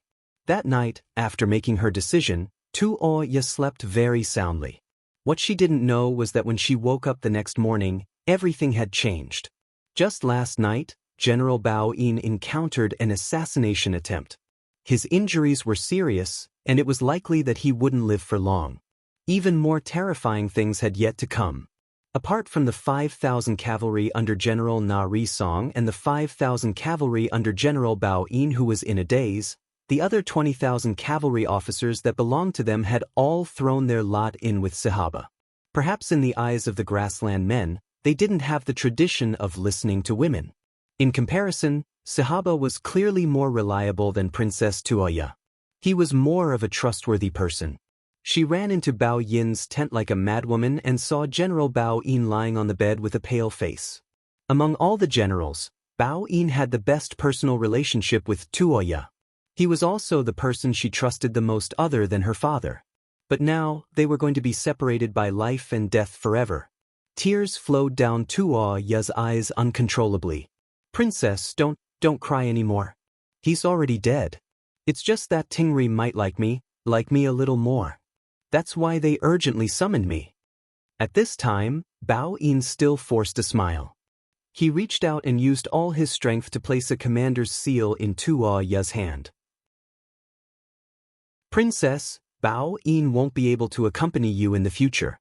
I'll watch over you from the sky. You should do what you like. Don't force yourself. The grassland is still the world of men. Women should be protected." Bao Yin was dead. Before he died, he even said that he suspected that the assassin was sent by Sahaba. Otherwise, it was hard to believe that an assassin could pass through the heavily protected military camp and come to the core of the grassland to kill. Na Risong had the same opinion. He was worried that he would be the next one to die, so he suggested to Tuoya that they should leave this place. He had 5,000 soldiers. Before Bao Yin died, he passed the military power to Tuoya, so he had another 5,000 soldiers. If they really wanted to charge out, it wasn't as if the 10,000 cavalry had no chance at all. Tuoya calmly rejected Na Risong's idea of killing her way out. She did something unbelievable and walked into Sahaba's tent alone. Tuoya didn't want to agree to the conditions of the peace talks. She wanted to lay her cards on the table. She didn't say who was responsible for Bao Yin's death. She only expressed that she was tired of this place and wanted to leave temporarily. After Sahaba and Fan Yuhai had a winner, she might consider marrying the winner. But now, she didn't want to be involved in this matter. If Sahaba didn't agree, she would bring 10,000 soldiers and charge out. If that happened, it would only result in a situation where both sides suffered losses. Tuoya's sudden change in attitude made Sahaba seem as if he didn't know her. But it had to be said that he wasn't prepared to fall out with her. Otherwise, he wouldn't have sent people to assassinate Bao Yin, but directly sent troops to control them. Tuoya won. Under the threat of her life, she successfully brought Narasong and 10,000 cavalrymen who were willing to follow her out of the Great Tent. Apart from taking away some necessities, she was forced to leave behind most of the things for the similarly ambitious Sihaba. The situation gradually became clear. Sihaba replaced Tuoya and became the person who would compete with Fan Yuhai for the right to decide the grassland. When the two heroes met, a great battle was unavoidable. At this time, Yang Chendong led the new army and the ferocious Tiger Regiment across the Inma River and appeared at the edge of the battlefield. After the new army took down Tulu City, they quickly returned to the first city to rest and reorganize. Then, they replenished their manpower from the logistics division. After the organization was full, they followed Yang Chendong out of the first city. They passed through the Wanda city until they crossed the Inma River and arrived at the main battlefield. Along with them was the ferocious Tiger Regiment led by Xiaofeng. Although there weren't many of them, only 2,000 of them, they were made up of the most elite members of the Cold Front. In terms of combat strength, they weren't inferior at all. They were also Yang Chendong's greatest reliance in this battle. If only based on the number of soldiers, Yang Chendong's forces were probably the smallest. Fan Yuhai's methods were brilliant and he was willing to offer great benefits. It didn't take long for him to unite more than 20 tribes of various sizes. The number of soldiers also increased from 35,000 to 120,000. Sihaba's many years of forbearance showed that this person was different. After he annexed Tuoya's 20,000 soldiers, he also reached an alliance agreement with some tribes of various sizes. In addition to the 30,000 soldiers he brought with him, the total number of soldiers reached 110,000. One was 120,000, the other was 110,000. Yang Chendong's new army and the ferocious Tiger Regiment were far from 30,000 soldiers. There was no doubt that they were the weakest. But who dared to look down on him? With the title of War God and the name of Longevity Heaven's Messenger, no one dared to look down on him. After the mercenary army crossed the Inma River, they found a very spacious place and stopped. With such a place, he didn't have to worry about others sneaking up on him. Just as the military tent was set up, Tiger's Mane walked into the main tent with an excited face. When he saw Yang Chendong, he saluted and asked for battle. "Young master, when are we going to fight? Who are we going to fight first?" Looking at Tiger's Mane who walked into the tent, Yang Chendong smiled. Although Tiger's Mane had matured a lot after all these days of training, he was still a young man in his 20s. With a big battle before him, it was inevitable that he would act rashly. Yang Chendong only smiled and didn't say anything. This made Tiger's Mane very anxious. "Young master, say something. Who are we going to fight first? When did I say we were going to fight?" Looking at Tiger's Mane's anxious face, Yang Chendong shook his head lightly. "Tiger's Mane, why didn't your deputy commander and Commander Xiaofeng come with you this time? The vice commander has to deal with some logistics matters, and Commander Xiao has to patrol the barracks." At this point, Hu Mang suddenly froze. He finally understood why the sixth young master asked this question. Chapter 866. Seeing that Tiger's Mane had understood, Yang Chendong simply explained the matter. "Your deputy commander didn't have something to do. He saw something and probably tried to dissuade you, but you didn't listen. As for Xiaofeng, he probably told you to wait for the young master's call, right?" "Young master? How did the young master know?" Tiger's Mane was shocked. "It's not that I know everything, but they are all smart people. They can predict what they will do in advance. As for you, of course, you're not stupid. It's just that you feel that you are too close to me, so you don't have to worry about anything. Alright, you can go back. If there's anything you don't understand, ask your deputy commander and learn more." Yang Chendong waved his hand and reprimanded Tiger's Mane. Yang Si, who came out with the army, lightly patted Tiger's Mane and brought him out of the main tent with a confused expression. Tiger's Mane left the main tent and went to find the deputy commander. He finally realized how reckless his actions were. "Commander, since the sixth young master is here, We must fight. But now that Fan Yuhai and Sahaba are in the middle of a battle, why should we make a move now? Letting them exhaust their strength for a while will only be beneficial to us. Tiger's Mane's face couldn't help but turn red when he heard the deputy commander's words. He wanted to win more battles and prove himself, but who would have thought that the more he wanted to, the easier it was to make mistakes? He immediately admitted that his impulsive request to fight was wrong, and even asked the deputy commander to teach him if there were any problems in the future. Facing the popular person beside the sixth young master, the deputy commander was flattered. He immediately said that if there were any problems in the future, he would discuss it with the deputy commander. No matter what, the mercenaries stopped moving after they appeared beside the river of Waterhorse. Scouts from all sides reported that they spent their days either eating, sleeping, or training. It was as if they really treated this place as their training ground. When the news reached Fan Yuhai's ears, his face darkened, but there was nothing he could do. Fan Yuhai knew better than anyone how big of a threat Yang Chendong was. If there was one person in the world that he didn't want to fight, it would be Yang Chendong. It was just that fate made fools of people. Wherever he appeared, this person would appear. It was as if this person was born to go against him. Even though Yang Chengwang's cavalry was less than 30,000, Fan Yuhai had never underestimated them. In his eyes, this army was even stronger than Sahaba's 110,000 men. However, even though he knew this, he couldn't attack Yang Chendong right now. Fan Yuhai had no confidence in defeating Yang Chendong. 120,000 cavalrymen seemed to be on a grand scale, as if there was nothing they couldn't do. However, how many of them were actually just a motley crew? How many of them were disloyal to him? With such an army, it was easy to win a battle. Everyone would swarm forward and share the fruits of victory. However, if they lost the battle, the morale of the army would be greatly affected.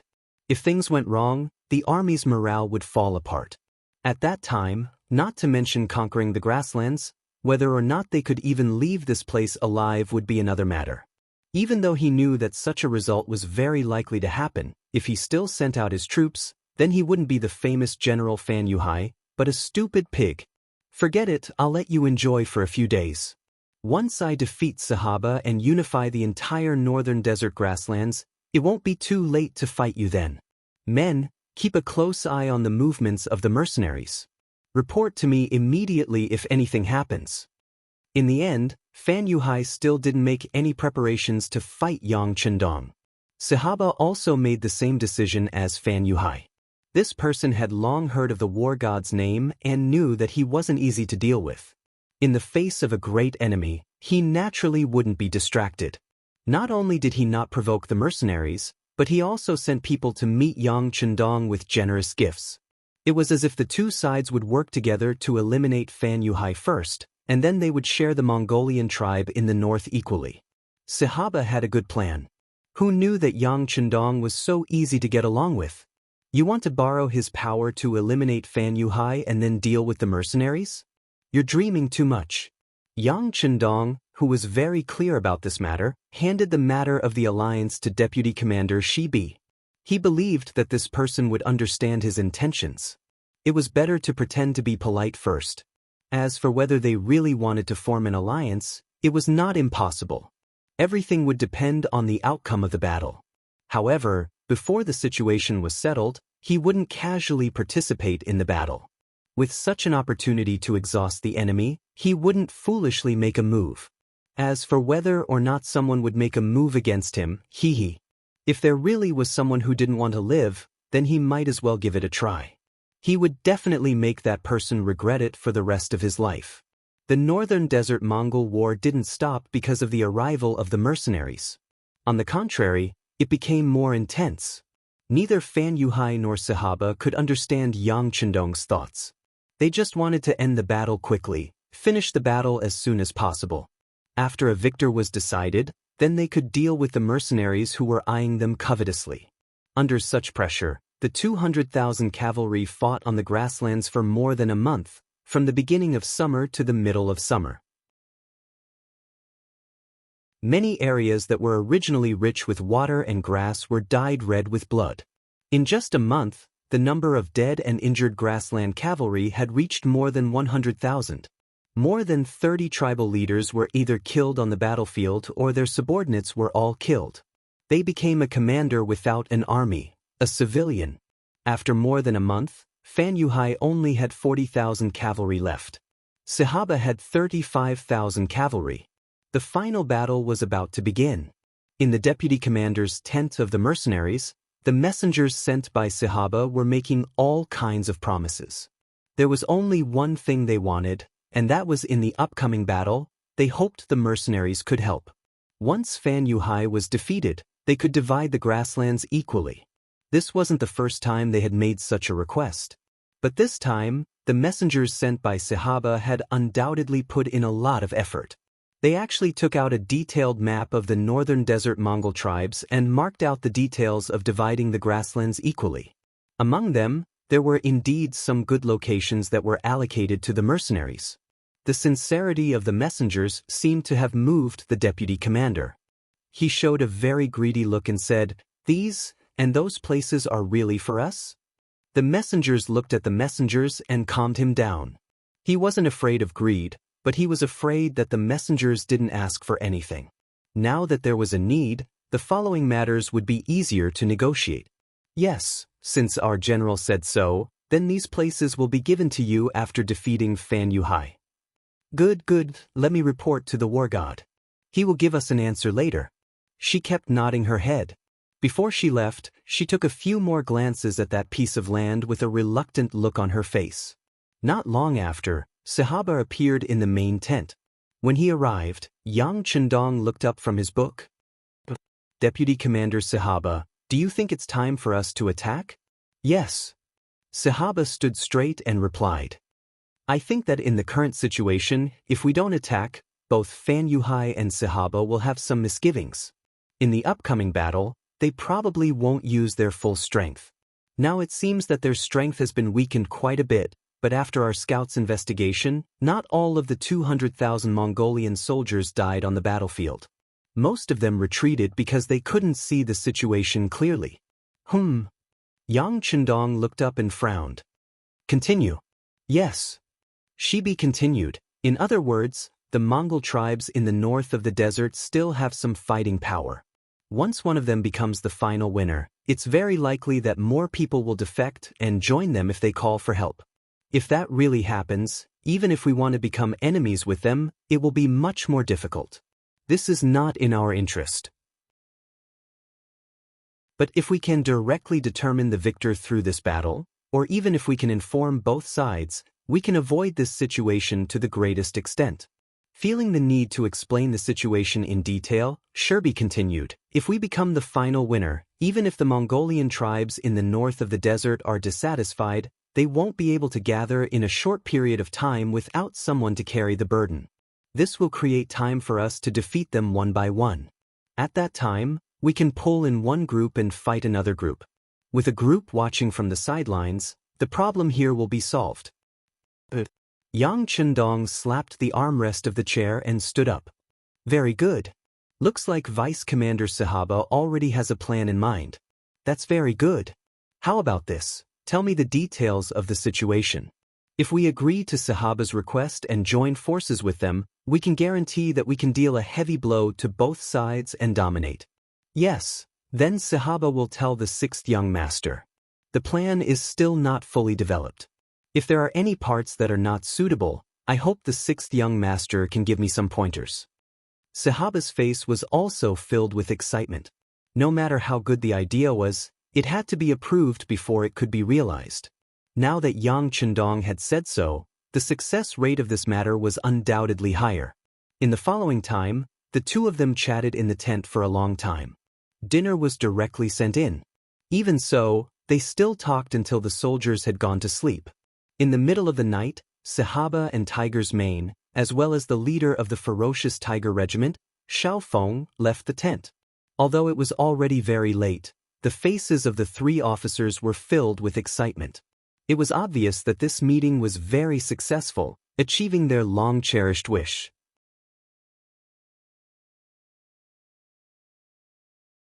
Chapter 867. On the second day, Sherbet woke up early. As the representative of the mercenaries in the negotiation, he finally gave the Sahaba emissary an accurate reply. The mercenaries supported the final battle and would stand firmly on Sahaba's side to deal with Fan Yuhai, an outsider. The messenger naturally left in high spirits. He returned to Sahaba's camp and reported the accurate information he just received. In the main tent, Sahaba laughed loudly. Good, it seems like the great Ming's loyal duke is very sensible. He knows that we are the orthodox and the ruler here. The messenger walked forward with a flattering face and said, even if the great Ming's loyal duke is powerful, it's only in the great Ming. Like us nomads, we don't even have a city. They won't pay attention to such a place. So in the negotiation, they only proposed that once they help us defeat Fan Yuhai, they hope that both sides will not invade each other in the future. If they are willing, they can even engage in friendly trade. Haha, it seems like the great Ming's loyal duke is also a person with ideas. He doesn't want to waste his energy on us. That's right. He has the Ming dynasty behind him. I think he should be very interested in the throne.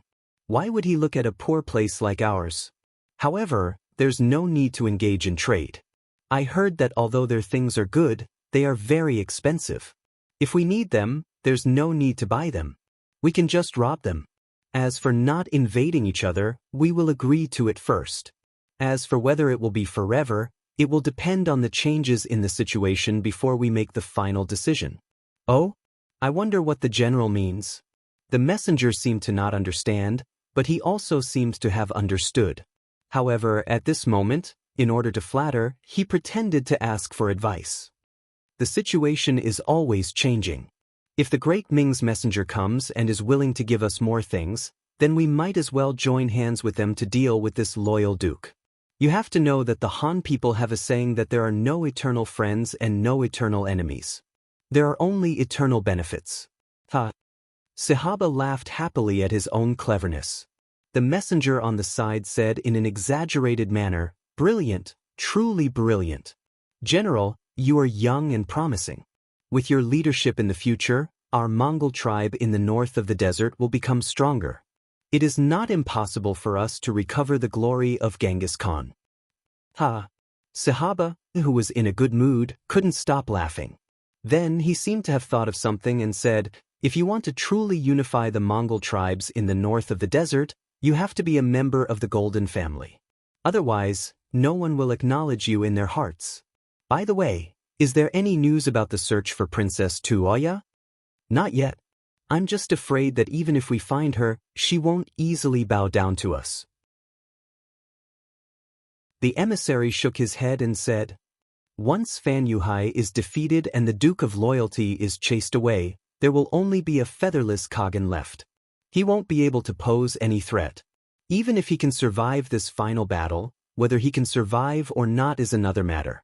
At that time, Princess Tuoya will no longer have a father, and many things will not be up to her to decide. At this moment, Sahaba had gradually revealed his foxtail and revealed his ambitions. Previously, when he allowed Tuoya to leave, it was not because he was afraid of her, but because he was not strong enough. If he fell out at that time, some people would inevitably think that he was too domineering and would not join hands with him. However, once he defeated Fan Yuhai and grasped the general situation, he would not have so many misgivings when doing certain things. How about this? Send out some people, you must find Princess Tuoya's location.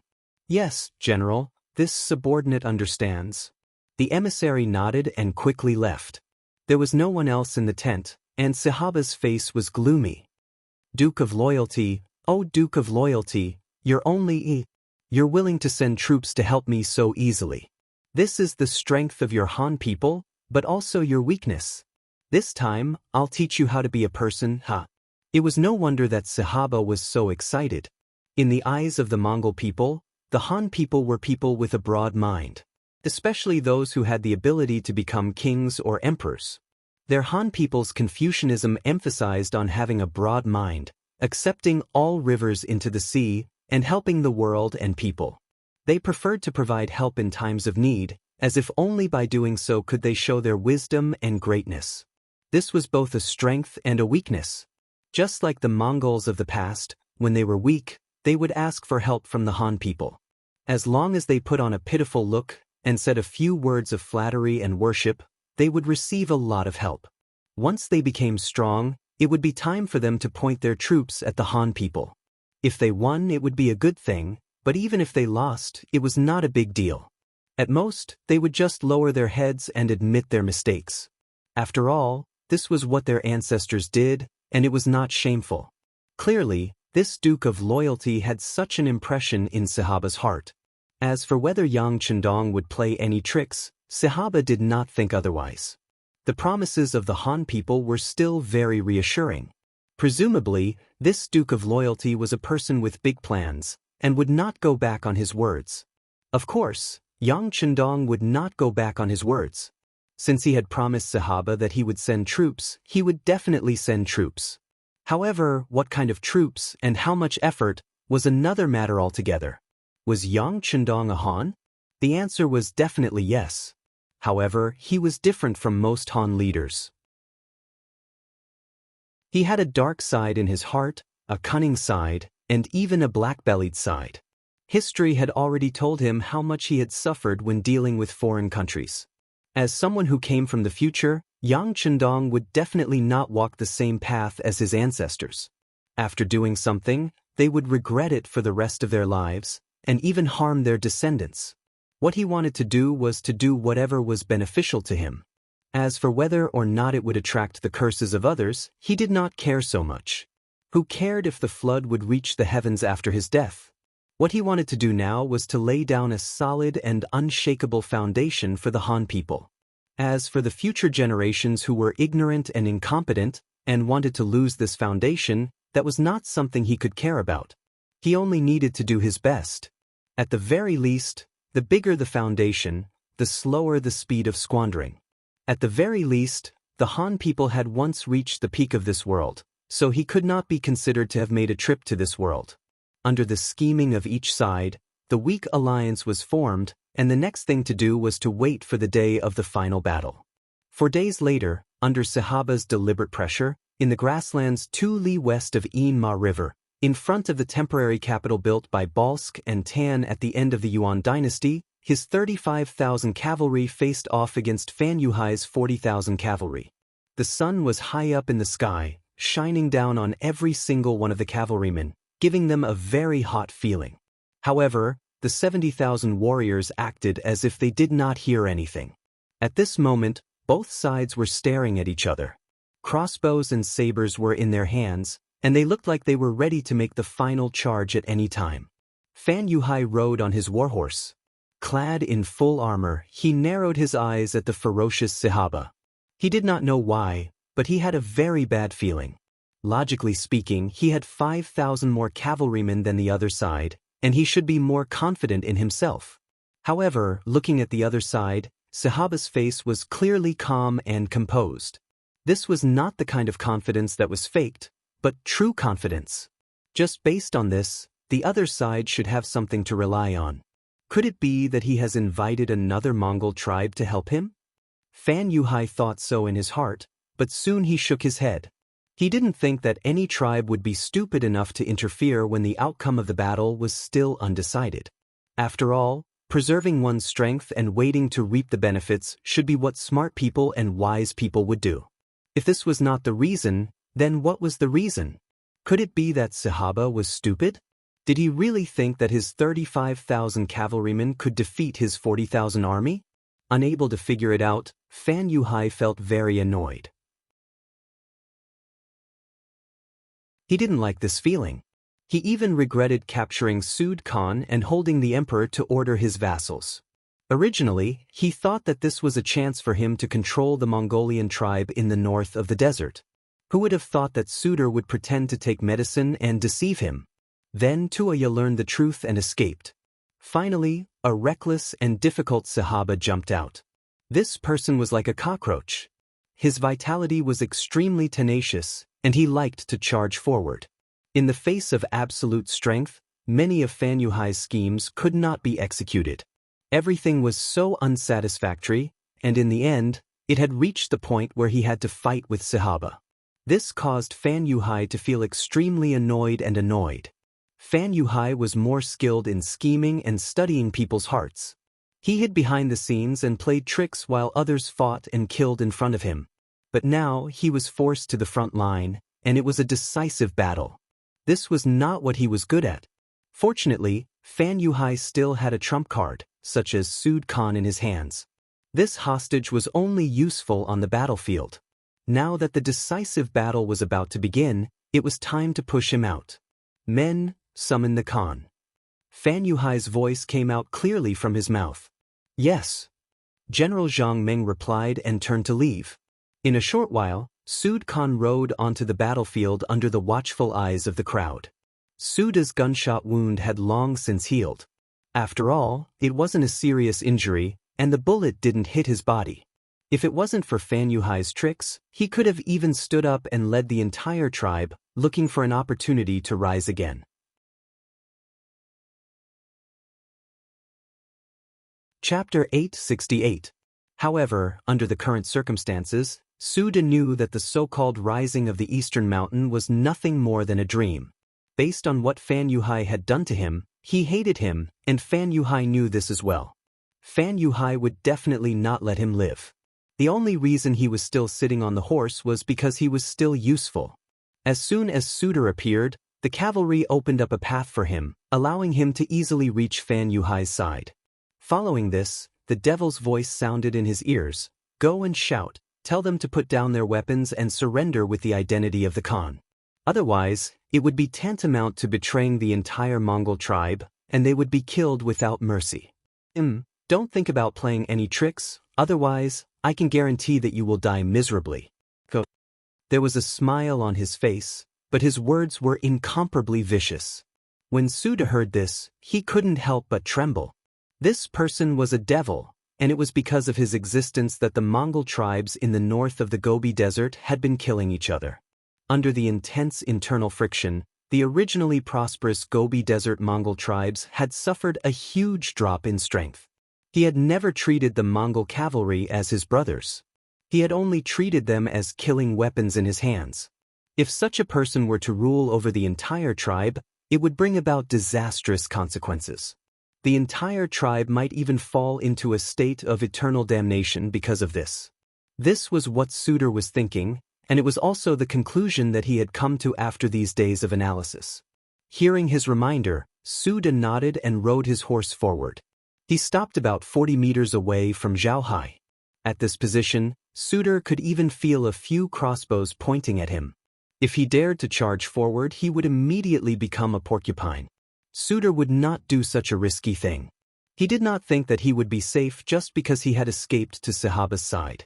Sahaba was also a hungry wolf, and if there was a chance, he would also viciously take a bite out of him. Suda stopped his horse and looked up at the grassland sky. For some reason at this moment, he felt that the sky was so blue, so clear, and so beautiful. However, all of this beauty was about to leave him. In his heart, he knew that this might be the last time he saw the blue sky of Mongolia. Longevity heaven, wait for me. Your believer is coming for you. Suda, who was looking up, suddenly seemed to have changed into a different person. His fatigued look had completely disappeared, and his eyes shone brightly as he looked at the tens of thousands of Mongolian cavalrymen. Suddenly he shouted out, "Warriors, you are the pride of our Mongolian tribe, and you are the future of our tribe. Now, as the Khan, I order you for the last time. Kill this devil behind me who is eyeing our foundation. Kill Fan Yuhai and avenge your dead brothers and loved ones." Kill. Suda, who had just raised his arm, suddenly felt his back tighten. Then, a few more arrows landed on his body at the same time. Due to the arrows, his strength was rapidly draining away. Is it finally going to end? Suda asked himself, but there was no pain on his face. Instead, there was a slight smile on his face. It was a smile of someone who had completely let go of everything and was completely relaxed. His life was finally coming to an end.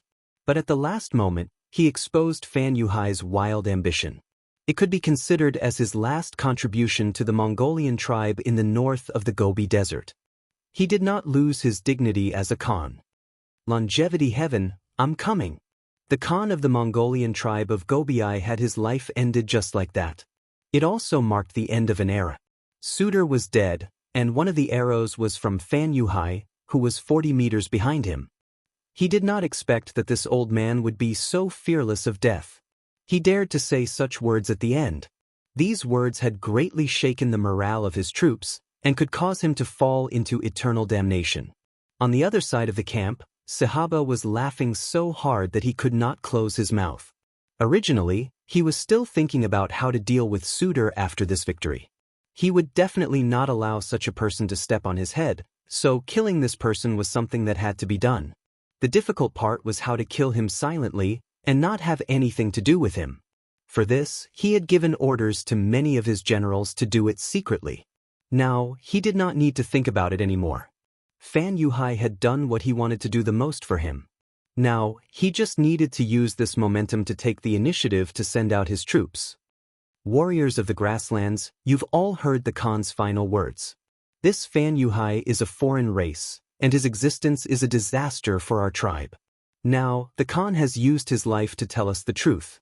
Now, let's kill this demon together. Kill! Kill! The 35,000 Mongol cavalry all roared out, and the vanguard of the 10,000 cavalry charged towards Fan Yuhai's army. Dust flew into the air, and the final battle had begun. Fan Yuhai's face was ashen. The development of the situation was completely out of his expectations.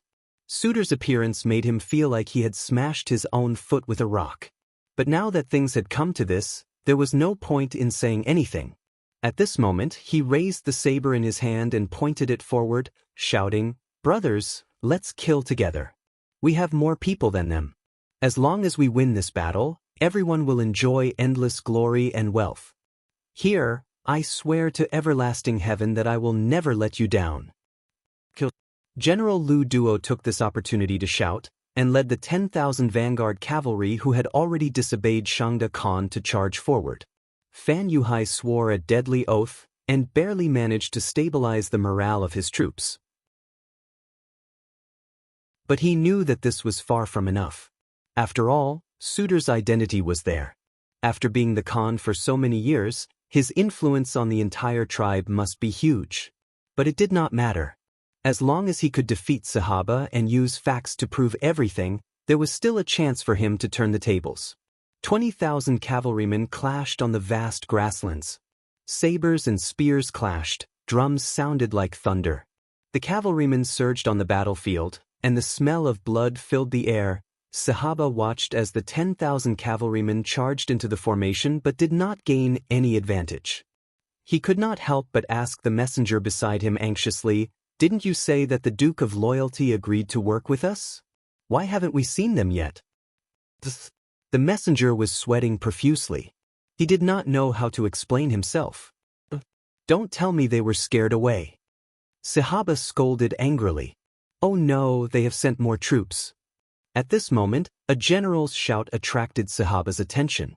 As expected, Fan Yuhai had increased the number of troops again. Perhaps Fan Yuhai also knew where their advantage lay.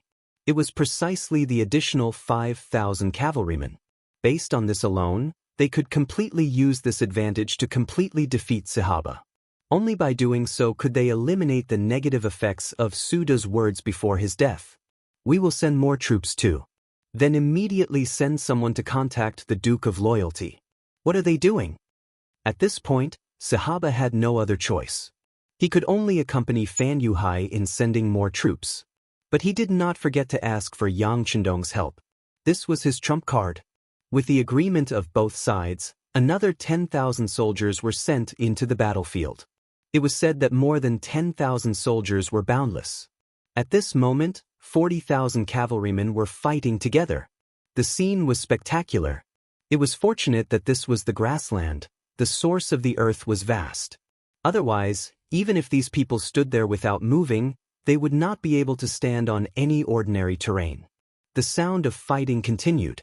Every moment, there would be a grassland warrior falling off his horse. Every second, there would be a life lost. Human life was precious, but sometimes, it was also fragile. Just like in war, Human life was always the most worthless existence. A general's success was built on the death of 10,000 soldiers. Often, a victory was built on the blood and lives of countless people. It was so tragic.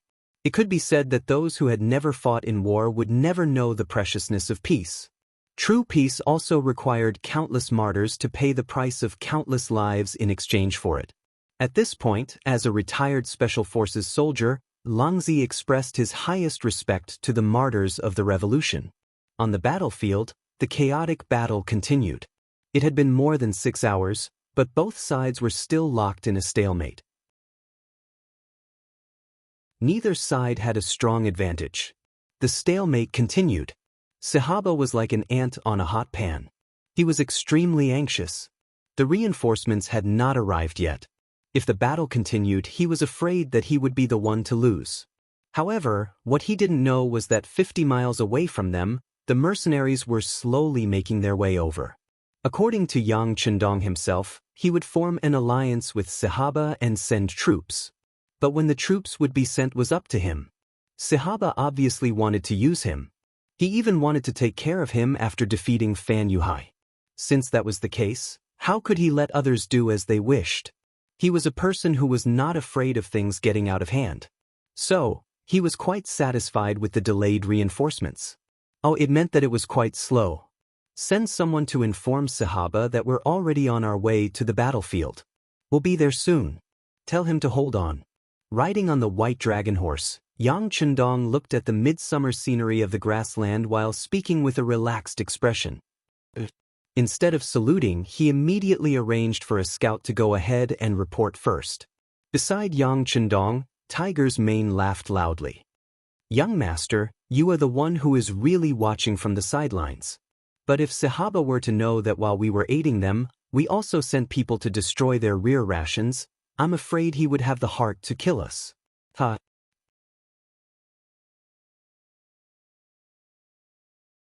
Chapter 869. That's right, just now, the new direct subordinate regiment was sent out. Their target was the supply base behind Sahaba. Once they occupied that place and the news spread, the military camp would definitely be shaken. One could only imagine what kind of expression Sahaba would have. You can't blame the young master for being ruthless. They were the ones who targeted me first. Do they think it's that easy to hire us mercenaries? How can I not get some interest? Yang Chendong said leisurely as he rode on his horse. When the corps officers of the new army heard this, their hearts trembled. In the future, no one should ever think of messing with the 6th young master. Otherwise, the consequences would be very dire. Of course, they were also glad that they were the 6th young master's men and not his enemies. The army was still advancing at a steady pace. Every 15 minutes, there would be scouts coming to report the situation at the front. From this, it could be seen that Yang Chendong was still paying attention to the situation at all times. Once there was any hint of deviation from his plan, he would immediately adjust the military deployment. He walked slowly and saw that it was already afternoon. In another 2 hours, it would be evening. He looked at Tiger's Mane and asked, "How is it? How's the new army's night training? Can you ensure that the night's battle is normal?" "No problem." Tiger's Mane patted his chest and replied, "Our soldiers' meals are good and their nutrition can keep up. There are no longer any problems with night blindness. In addition to the recent assault training, although they still can't attack as freely as they can during the day, fighting at night and killing the enemy is no longer a problem." "Good, that's good. Tonight, there should be a chance for you to perform." Yang Chendong nodded happily. Now that everything was ready, all he had to do was wait for the sky to turn dark and he would charge into the battlefield and show off his skills. However, as the saying went, plans can't keep up with changes. Just as Yang Chendong led the army to the battlefield, a scout suddenly reported that a third force had suddenly charged into the battlefield. There were at least 10,000 cavalrymen and they were attacking Fan Yuhai together with Sahaba. Now, this famous general was forced to send another 10,000 cavalrymen to the battlefield to stabilize the situation. A third force? Who is it? This change was out of Yang Chendong's expectations.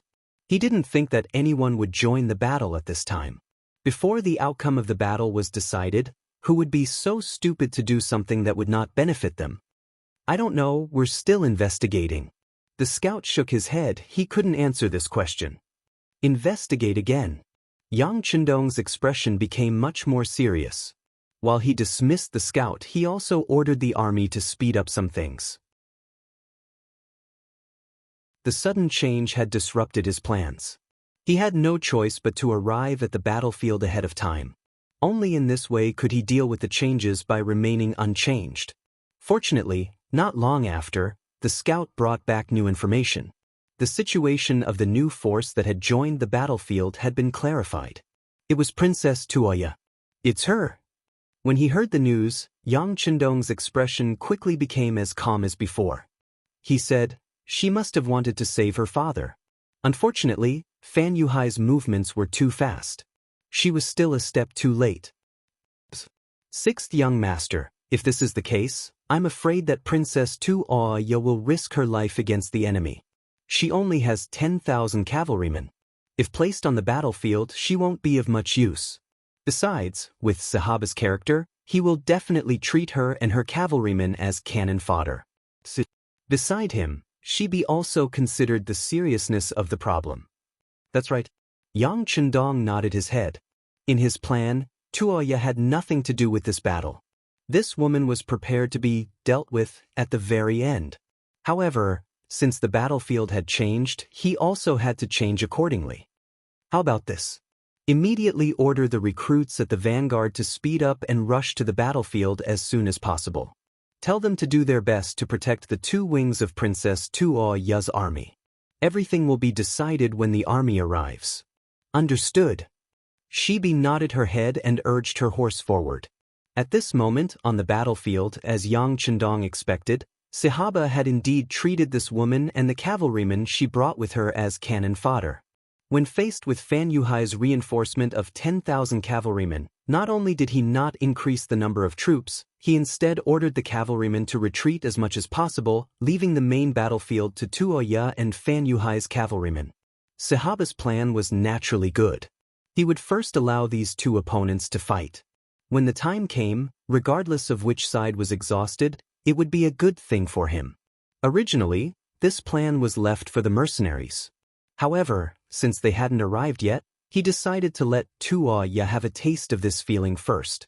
On the battlefield, Tuoya and Na Risong led 10,000 cavalrymen and continuously rushed forward. Facing Fan Yuhai's cavalrymen, they didn't retreat a single step. The decisive battle was about to begin. Tuoya naturally had inquired about the situation long ago. Her initial thoughts could be said to be the same as Yang Chendong's. Both of them wanted to take advantage of this dogfight to make their move. If they could use this opportunity to rescue Sud Khan, that would naturally be the best thing to do. No matter how much she thought about it, she didn't expect Sud Khan to stop enduring at the final moment. Not only that, he even angered Fan Yuhai with his words and was shot to death on the battlefield. When Tuoya, who was also several tens of li away, learned of this misfortune, she almost fainted. Soon after, she led her army and rushed over without any regard for anything else. She wanted to kill Fan Yuhai with her own hands and avenge her father. Tuoya's appearance on the battlefield a step ahead had indeed caught both sides unprepared. It was just that one side was endlessly happy, while the other was cursing his bad luck. Brandishing her blade, she charged forward on the battlefield like a man.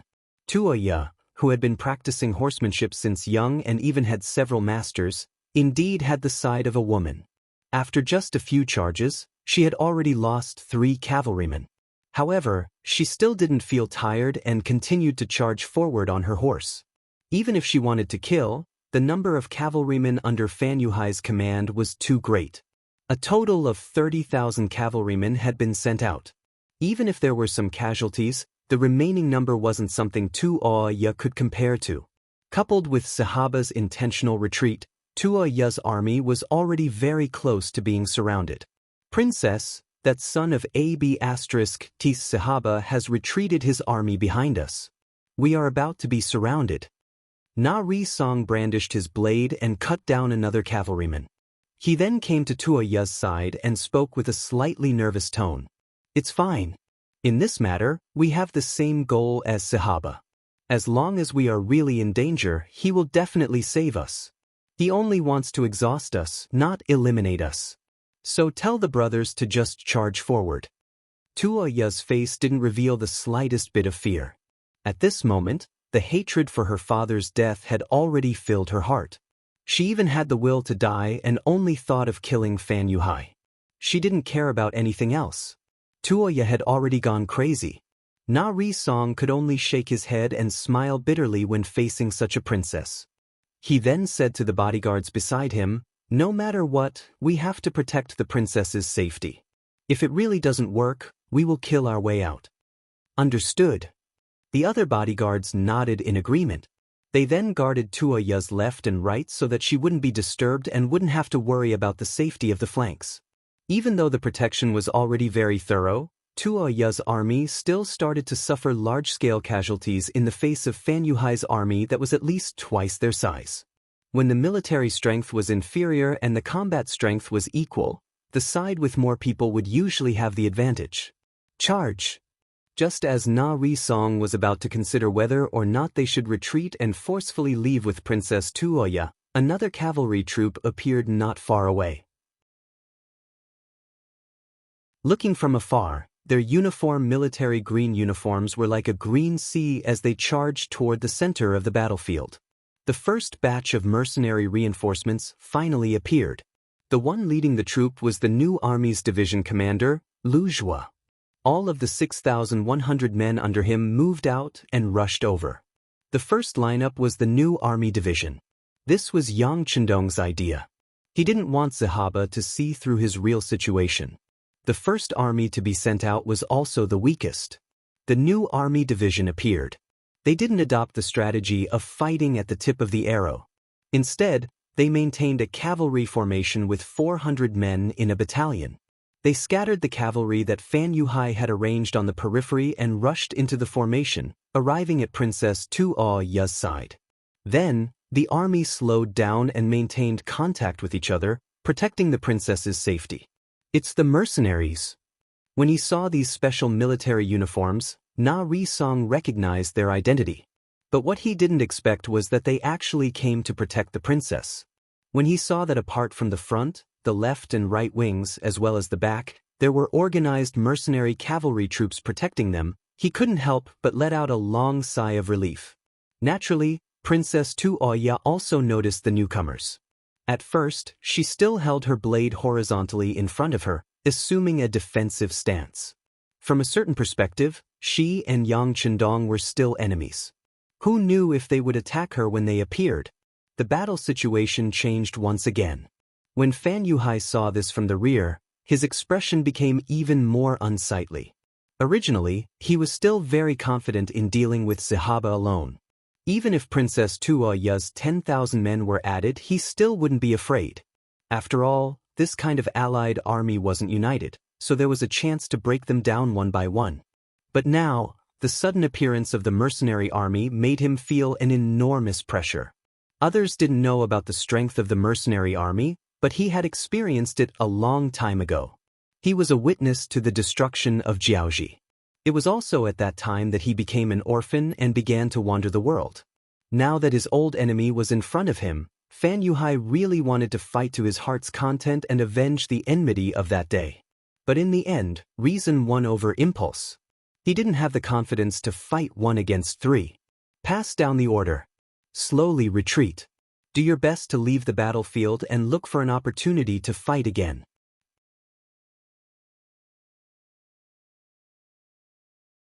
Chapter 870. Fan Yuhai was still able to see the big picture.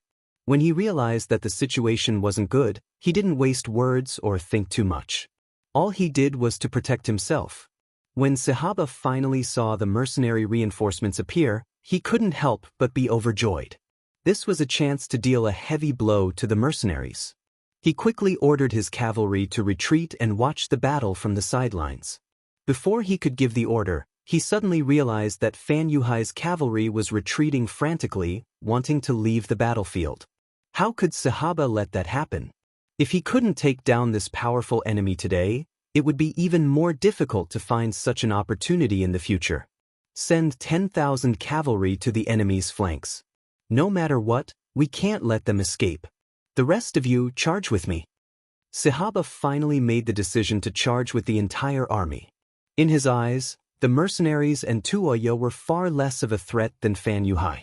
Sihaba's entire army moved out. The cavalry that had just retreated once again charged onto the battlefield. They attacked together with Tuoya and the mercenaries, chasing after Fan Yuhai's army for a long time. With the three parties joining forces, the pressure on Fan Yuhai's army, which originally had a slight advantage, increased greatly. Their military strength was inferior, and their morale was inferior. The control of the battlefield quickly changed hands. From the initial planned retreat, it became a real retreat. Hold on. Fan Yuhai saw the sudden change in the situation. Facing the pressure of the three parties, he knew that he would definitely lose if the battle continued. He had no choice but to shout in a futile attempt to stabilize the situation. At the same time, he called for Zhang Meng and Lu Duo to discuss the matter of breaking out of the encirclement. We can't. The battlefield is extremely disadvantageous for us. The morale of the soldiers has been shaken. If we continue fighting, we will definitely lose. We have to break out of the encirclement before they reach us. After calling for the two generals, Fan Yuhai immediately announced his decision. All right, we will break out of the encirclement. Although they were unwilling, they no longer had the right to choose. Fortunately, they had been prepared for this. The 5,000 cavalry that Fan Yuhai had with him from the beginning had been used as a backup. Now was the time to put them to use. Under the lead of the two generals, Zhang Meng and Lu Duo, the 5,000 cavalrymen once again began to flee. Once upon a time, Fan Yuhai had relied on these people to successfully slip away from the eyes of the mercenaries. When two small countries were destroyed and the alliance of three small countries was defeated, he was still unharmed. Unfortunately, this time, they were facing the grassland cavalry that was determined to kill them. How could it be easy for them to escape? Since they were all cavalrymen, their advantage in speed was gone. Even though these 5,000 men were extremely elite, regardless of weapons and equipment, they were superior to ordinary cavalry. However, when faced with Tuoya, who was bent on vengeance, Lu Zhua, who had received his orders, and the Sihaba army, who wanted to eliminate this calamity, they only managed to charge out for less than a li before they were entangled again. Moreover, the cavalry behind them was still increasing in number. General, please leave. Leave this place to me. At the crucial moment, Zhang Meng took the initiative to step forward. He led 3,000 cavalrymen to bring up the rear, blocking off the Mongol pursuers behind them. Take care of yourself. Lu Duo, let's go. After saying such a meaningless sentence, Fan Yuhai turned around and left. In his eyes, the life and death of others were never important. The most important thing was whether he could survive or not. Zhang Meng stayed behind, using his body to block off the three armies. He used his flesh and blood to build a great wall, fighting to the death without retreating an inch. He created layers of obstacles for the three armies, angering Tuoya so much that she screamed crazily. However, there was still no trace of him. Even though the recruits trained hard, most of the soldiers lacked battle experience. Facing Zhang Meng and his elites, they could not exert much strength. This scene was seen by Sihaba, who was following behind them. It was said that the mercenaries were strong, good at fighting, and had excellent equipment. Especially their commander, Duke Zhongdan, who was well versed in the art of war. It was difficult for him to lose. However, when he saw it for himself, Sihaba's heart was completely at ease. He did not know about the others, but at the very least, the strength of the mercenaries in front of him was very ordinary. There was still a large gap between their strength and his estimation. If that's the strength of the mercenaries, then it's not a big deal. Men, gather the prisoners on the battlefield. We need to strengthen ourselves.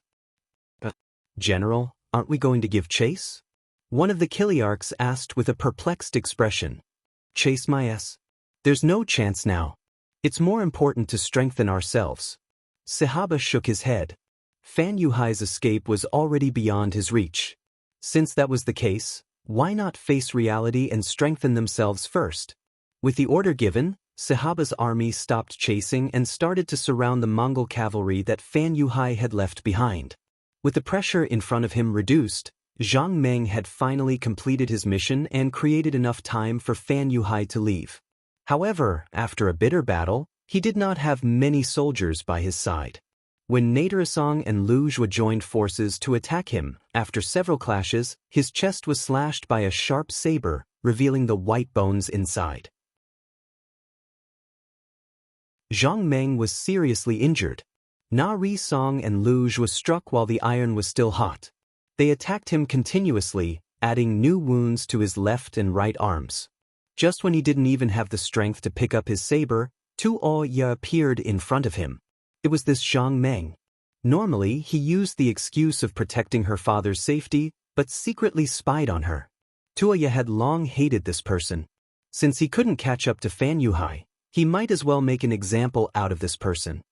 He raised the shiny saber high up and brought it down ruthlessly. Zhang Meng was dead. Fresh blood splattered on Princess Tuoya's face. It was warm, but it also carried her tears. With Zhang Meng dead, the resistance of Fan Yuhai's troops immediately fell into disorder. Other than half of the cavalry who escaped when they saw that the situation was not good, the rest were surrounded by Sahaba's troops and were forced to surrender. At this moment, Sahaba was no longer satisfied with these ordinary captives. He set his sights on Princess Toya. Su Dening became the Khan of the Mongol tribe in the north of the desert and was respected by the people. Very few people rebelled.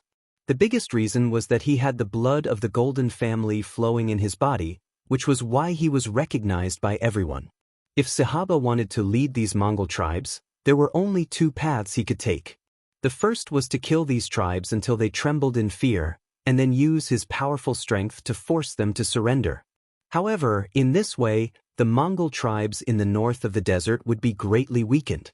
Once other great powers got involved, it would be difficult to resist the enemy. The second path was much more peaceful. He only needed to marry Tuoya and let their child become a Khan.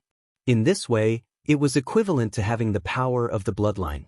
Naturally, he would have a powerful rallying power. How could Sahaba not be moved when he could get a beauty and also obtain great power? Now that the situation was settled, it was the best time to capture Tuoya. Therefore, his army surrounded her. Because Lu Zhua was too close to them, he was unfortunately surrounded as well. Little sister Tuoya, now that the situation is settled, the murderer of the Khan has been beaten to death by my army. Your great hatred can be considered avenged. Thinking about it, a girl like you must have had a hard time. Why don't you come to my tent and take a short rest? Sahaba continued to flatter himself, shamelessly speaking. How could Tuoya not see through Sahaba's little tricks? If it was said that she originally had a good impression of this childhood friend of hers, it had disappeared in the battle just now. He actually allowed her and Fan Yuhai to fight to the death. Not only did he not help, he even ordered his troops to retreat. If it wasn't for the timely appearance of the mercenaries, most of the cavalrymen she brought with her would have been killed. At that time, would he still be so courteous with her? Many thanks for General Sahaba's good intentions, but my father's blood hatred has not been completely avenged. Fan Yuhai is still fleeing and I still have to lead the army to chase after him. I will come back to thank the general when I have the chance in the future. Tuoya threw down these words and prepared to leave. Wait. Seeing that Tuoya had actually rejected him, it was clear that she refused a toast only to be forced to drink a forfeit. Sahaba finally revealed his true colors. Little sister Tuoya, I will immediately send people to handle the matter of chasing after him. I believe that it won't be long before there is news. Now, please come to my tent to rest. Men, please come with the princess. Pudares. Since the soft approach didn't work, he had to use the hard approach. Without waiting for the cavalry to move, Narasong shouted and came to Tuoya's side, standing with his sword. After this battle, although their strength had been damaged, they still had more than 6,000 cavalry. It was enough to kill a bloody path out. Little sister Tuoya, must you reject my good intentions? Don't you know who has the final say now? Do you really think that you can break out of this general's encirclement with just your cavalry? Or do you think that these people are willing to give their lives for you? Sahaba said in a mocking tone. His gaze then landed on the cavalry that followed Tuaya. I don't care what you have done before, but now, I want to take the princess as my wife. As long as you don't stop me, no one will do anything to you.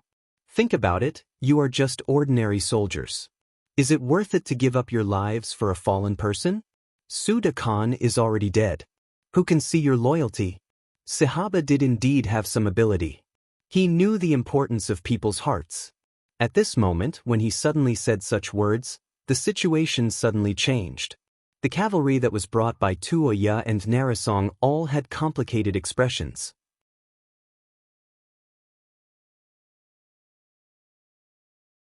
Chapter 871. Among them, many of them were willing to follow them because of the hope in their hearts. Once they rescued Suda Khan, they would make a great contribution and obtain countless benefits. But now, knowing that Suda Khan was dead, and more importantly, Sahaba, who had the upper hand, could decide their life and death. If they continued to fight, why would they die? At least half of the 7,000 cavalrymen were persuaded by Sahaba. When Na Raizong saw this change, he sighed. If this was really the case, not to mention threatening Sahaba, it was hard to say if they could even escape. In contrast, Tu Oya's expression was normal. Perhaps the blow from her father's death was too heavy that she lost her will to live, or perhaps she had a better understanding of the human heart. Facing the cavalryman who suddenly disobeyed her orders, she did not show much panic. Instead, she turned her wrist and placed the saber on her neck. Sahaba, don't you want to marry me to control the entire tribe? Fine, if I die in front of you, what else can you do? You can't. Seeing Tuoya place the saber on her neck, Na Raizong cried out in alarm. Sahaba's expression was similarly frightening. He did not expect Tuoya to be so unyielding. Even if she died, she would not marry him. For a moment, he was in a dilemma. All right, nothing must happen to the princess, and nothing will happen to her. This is the war god's request. Lu Jue, who had seen everything, could not help but shake his head after seeing the change in the situation. Then, he finally opened his mouth to speak. When Lu Jue spoke, Sahaba, who did not know what to do, immediately found an outlet to vent. He looked at Lu Jue and reprimanded, "What are you trying to do? War god? The war god said he wanted to form an alliance with us and sent 6,000 of you. Now that we have won the battle, you still want to give orders? Let me tell you, this is wishful thinking. This is the prairie, not the great Ming dynasty." Facing Sahaba's rebuke, Lu Jue's face didn't turn red, his heart didn't beat fast, and his expression was normal. No matter where it is, the word of the war god is valid. Anyone who wants to challenge his authority is the enemy of all of us mercenaries. Only after he finished speaking did the 6,000 new recruits he brought raise their cavalry swords. It was as if they were going to fight to the death with whoever dared to step forward. Compared to the cavalry brought by Tuya, the movements of the 6,000 mercenary recruits were uniform, and their thoughts were also highly unified. This scene made Na Raizong extremely envious. He had to admit that in terms of leading an army, the war god was indeed more capable than ordinary people. Fan Yuhai abandoned the 3,000 cavalrymen and Zhang Meng. Under Lu Duo's protection, he led the 2,000 cavalrymen away. At this moment, the sky was close to dusk, and it was about to get dark. At that time, as long as they didn't light a fire, they could use the night to escape far away without being discovered by anyone. Ignorant grassland people, one day I will return. At that time, I will kill all of your men and only leave your women for us to reproduce. At that time, you will regret it for the rest of your lives. Fan Yuhai said angrily. Today's defeat not only made his several months of hard work go to waste, but he also lost 3,000 cavalrymen and a valiant general. It was not worth it. Fortunately, he was able to escape in the end. Where there is life, there is hope. With Fan Yuhai's intelligence, it wouldn't be long before he could rise again. Report, there are cavalrymen in front. Report, there are enemies in the left wing. Report, there are enemies in the right wing. Report, there are enemies behind us as well. The scout's shouts interrupted Fan Yuhai's reverie. At this moment, his expression became extremely tense. If there were only enemies in one direction, it might be a coincidence. But now, there were enemies in several directions and he was surrounded.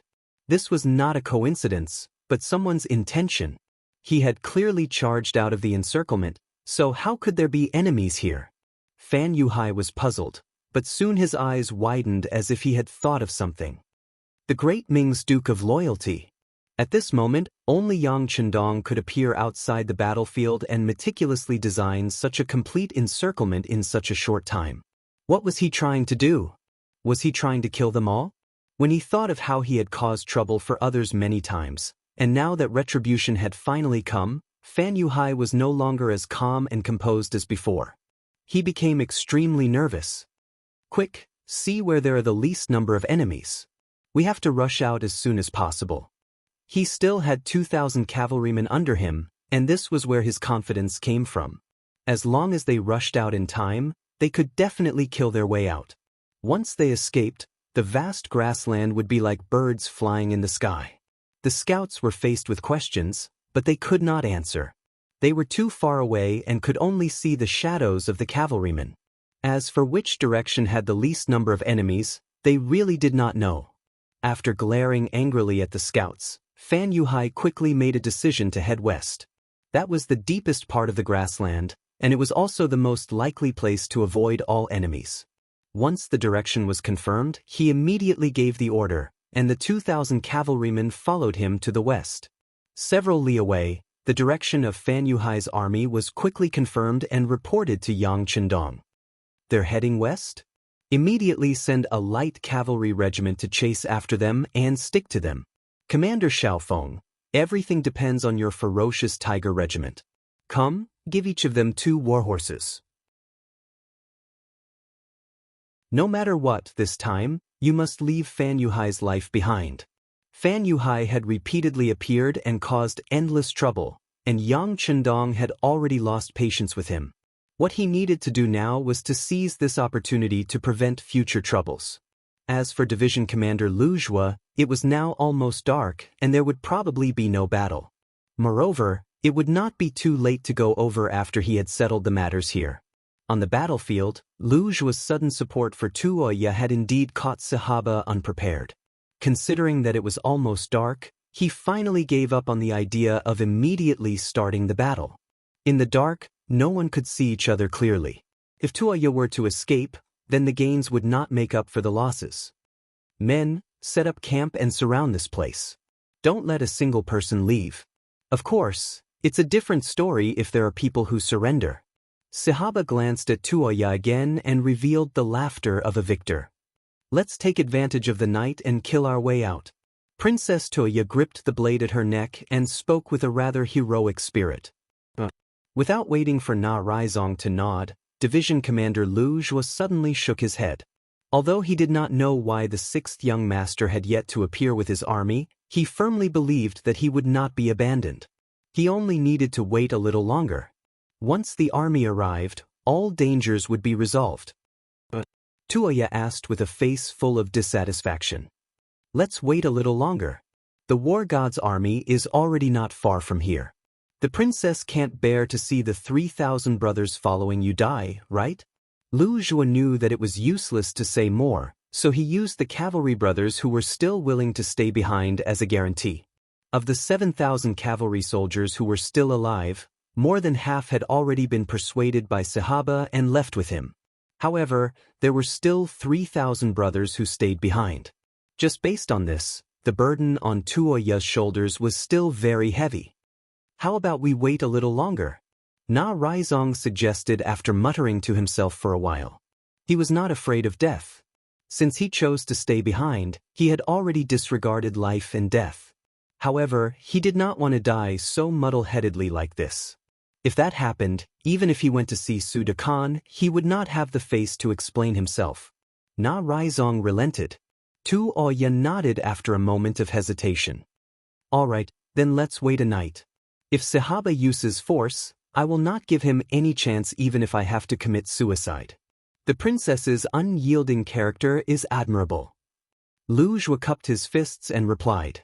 Then he arranged for the soldiers to light up a bonfire.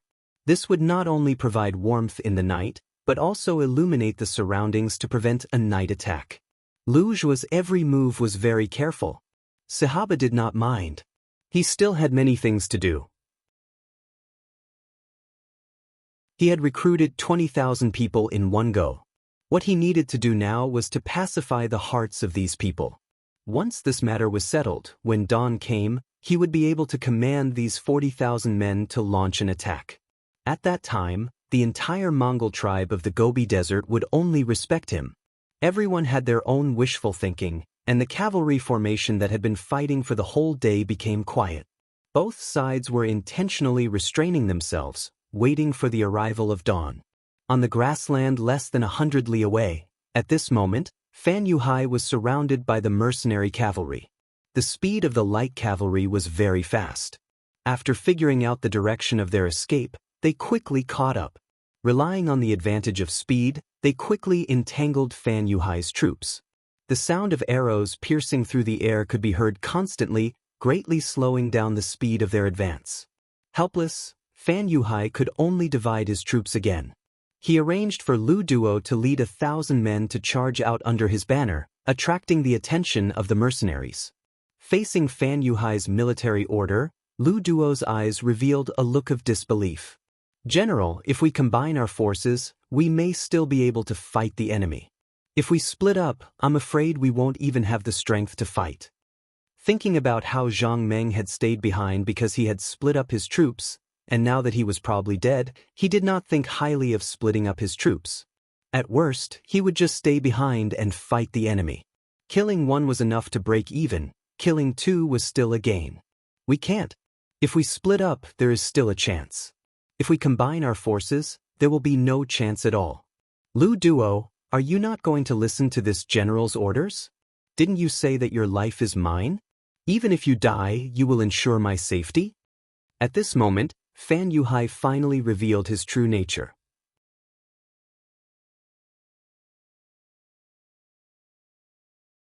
Chapter 872.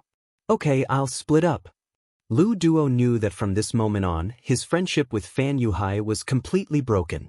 It was only now that he realized how selfish the person he followed was. He had always been a chess piece in the other person's eyes. Just like that, the 2,000 cavalry were split into two groups. Lu Duo took his people and left under his banner. It did attract a portion of the pursuers, but there were still people chasing after him. Clearly, the strategy of splitting up the troops was just like what Lu Duo said. It was not practical. At least, it was not practical when facing Yang Qindong. Fan Yuhai knew that the biggest crisis of his life was coming. He kept trying to split up 300 men to block the light cavalry regiment's pursuit while thinking of a way to escape into the distance. However, the light cavalry regiment's advantage was that they were fast. It was not something that could be easily shaken off. Ma Xiangshan's light cavalry regiment did not have the intention to fight Fan Yuhai's troops head-on. They just followed from a distance and attacked with bows and arrows. Once they found that the enemy had split up, they would immediately send people to encircle and annihilate them. This kind of divide-and-conquer tactic was very troublesome. The more they split up, the more they would lose. It didn't take long for the 300 cavalry soldiers to be annihilated by the mercenary light cavalry regiment. When they caught up again, Fan Yuhai didn't dare to split his forces. He only rushed towards the west, hoping to find some favorable terrain that could allow him to escape. A person's luck could not be so good forever. Fan Yuhai, who had escaped many times, finally encountered a hard rock. In the early hours of the morning, a large army blocked his path. It was the fierce Tiger Regiment that came here in a roundabout way on Yang Qindong's orders. Commander Xiao Feng had been waiting here for a long time. Finally, the target appeared. Ever since he came to the grasslands, Xiao Feng had yet to show his skills. This time, he held back all his strength. With a loud shout, 1,000 guns fired.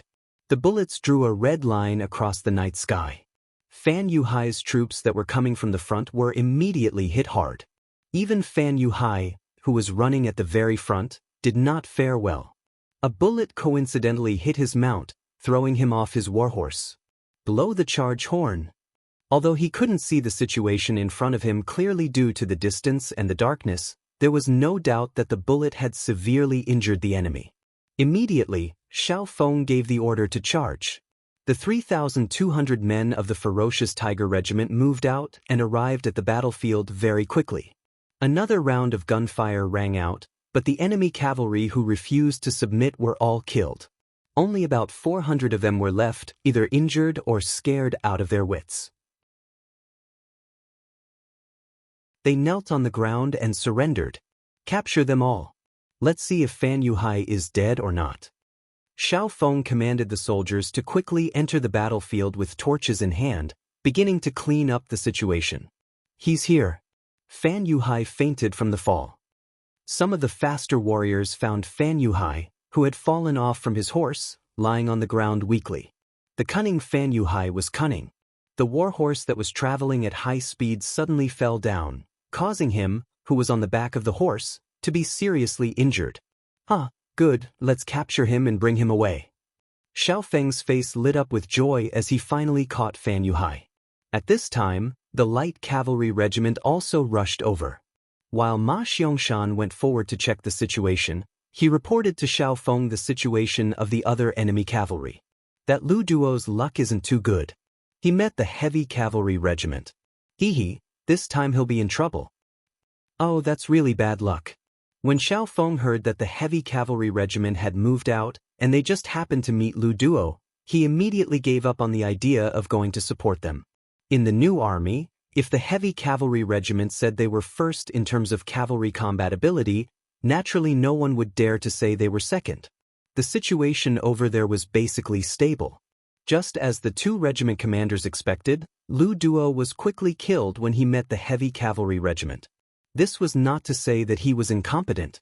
It was just that the combat strength of the heavy cavalry regiment was too ferocious. Their heavy equipment was almost impenetrable, and their 3-meter-long broadswords were like Buddha killing Buddha. In just 3 rounds, more than half of the 1,000 cavalrymen were lost. As the main general, Lu Duo was even beaten off his horse under the joint attack of 4 heavy cavalrymen and became a captive. At this point, the escaping Fan Yuhai's troops were all killed and captured. The situation was set. 4 hours later, the army gathered beside Yang Chendong. Looking at the sky that was about to brighten, the 6th young master said, "There's still a big battle waiting for us brothers. Everyone work hard." As long as there's a battle to fight, even if we don't sleep for a few days, it's not a problem. Tiger's mane laughed out loud. His words immediately attracted many voices of agreement. Following which, the main force of the new army and the fierce Tiger Regiment all gathered together and rushed towards the main battlefield. On the horizon, a red sun slowly rose. After a busy night, the harvest was not small. After talking to countless surrendered generals, Sahaba also walked out of the main tent. At this moment, he was very satisfied and had great ambitions for the future. In a single night, most of the surrendered generals recognized him as the future Khan of the Northeast Mongolian tribe.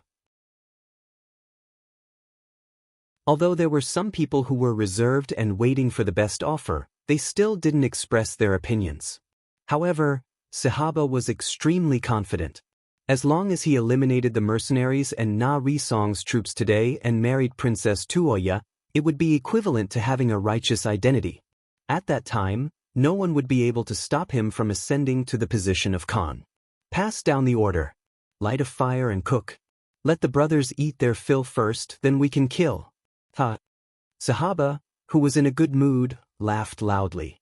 He had the appearance of an unparalleled hero. The army began to cook. The fragrance of the dishes filled the air. There were even people who drank wine in advance to celebrate. It was extraordinarily lively.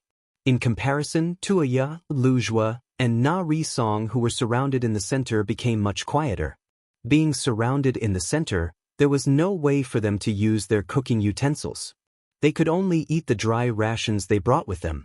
This made the expressions of the remaining 3,000 Mongolian cavalrymen not look very good. However, the new recruits who were also eating dry rations did not show any signs of falling morale. They silently gnawed on their dry rations and looked at the enemy cavalry around them. Perhaps they knew that it wouldn't be long before the sixth young master appeared with the main force. At that time, it would be time for them to hold their heads high. At that time, even if they ate large pieces of meat and drank large bowls of wine, it wouldn't be a problem. Toya was also eating in small bites. Her gaze constantly moved between the two armies. Na-ri Song, who was at the side, moved in front of her. "Princess, the war god is indeed good at leading troops. Look, their soldiers' morale is not affected in the slightest by the environment. It is truly amazing. It is very amazing." Tuya sighed from the bottom of her heart. That war god was the person she admired for a long time. Unfortunately, fate made fools of people. Everyone became enemies, and it would be difficult for them to become friends. As if he wanted to use this method to affect the morale of Tuya's army, Sahaba was not in a hurry to attack. His breakfast actually lasted for a full 2 hours. He originally wanted to continue and subdue the enemy without fighting. However, a sudden news broke his good mood. A scout suddenly reported that the supply base at the rear had been occupied by the mercenaries. The remaining 2,000 cavalrymen were either killed or captured. In short, it had nothing to do with him anymore. Before the army moved, the supplies would move first. Without supplies, who would be willing to follow you and work for you? Sahaba, who heard the news, was naturally furious. In a fit of anger, he threw the mutton in his hand to the ground and pulled out his cavalry sword. He roared loudly, "The mercenaries are too much. Since that is the case, don't blame me for being merciless. Men, gather the army and prepare to attack." Sahaba was finally enraged. The army also began to gather and prepare to attack. Tuya and the rest also gripped their cavalry swords tightly, ready to fight to the death at any time. Just as both sides were preparing for the attack, a bloody battle was unavoidable. In the distant grassland, wind and thunder suddenly rumbled. Looking from afar, a sea of military green was rapidly approaching. Not good, it's the mercenaries. The sharp-eyed scouts finally discovered the enemy. As they sprinted madly towards the camp, they shouted loudly. This news instantly spread throughout the entire camp. Those tribal generals who were prepared to assist Sahaba immediately lowered their sabers once again. Before seeing the situation clearly, they would not casually make a move. They only had one chance to gamble, so they would not casually make a move. "Bastards, who told you to shout?" Sahaba saw that the army was moving because of the scouts' shouts. While he angrily reprimanded the scouts for spreading the news, he also hurriedly mobilized his cavalrymen. He had already seen the strength of the mercenaries before. There was nothing to be afraid of. As long as he could defeat the mercenaries in this battle, the initiative would be in his hands again. 25,000 cavalrymen were assembled one by one. They were fully armed and ready to fight back against the mercenaries. Commander Lu Jua, who was surrounded in the middle of the battlefield, sharply discovered an opportunity. He first looked at Tuya and Naderasong and said, "Princess, General Naderasong, now is the time for us to fight back. While no one is paying attention to us, we will send our troops to Sahaba's central army. As long as we break the formation there, they will definitely lose."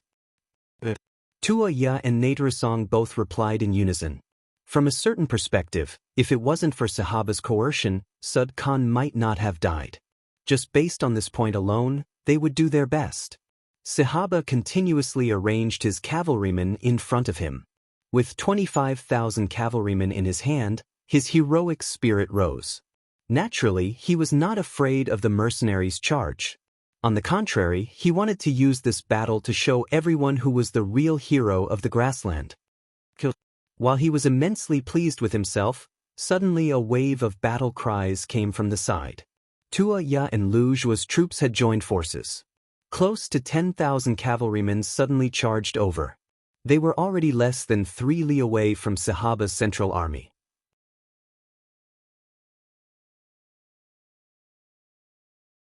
Chapter 873. Quick! Stop them! Stop them! Seeing this sudden attack, Sahaba turned pale with fright.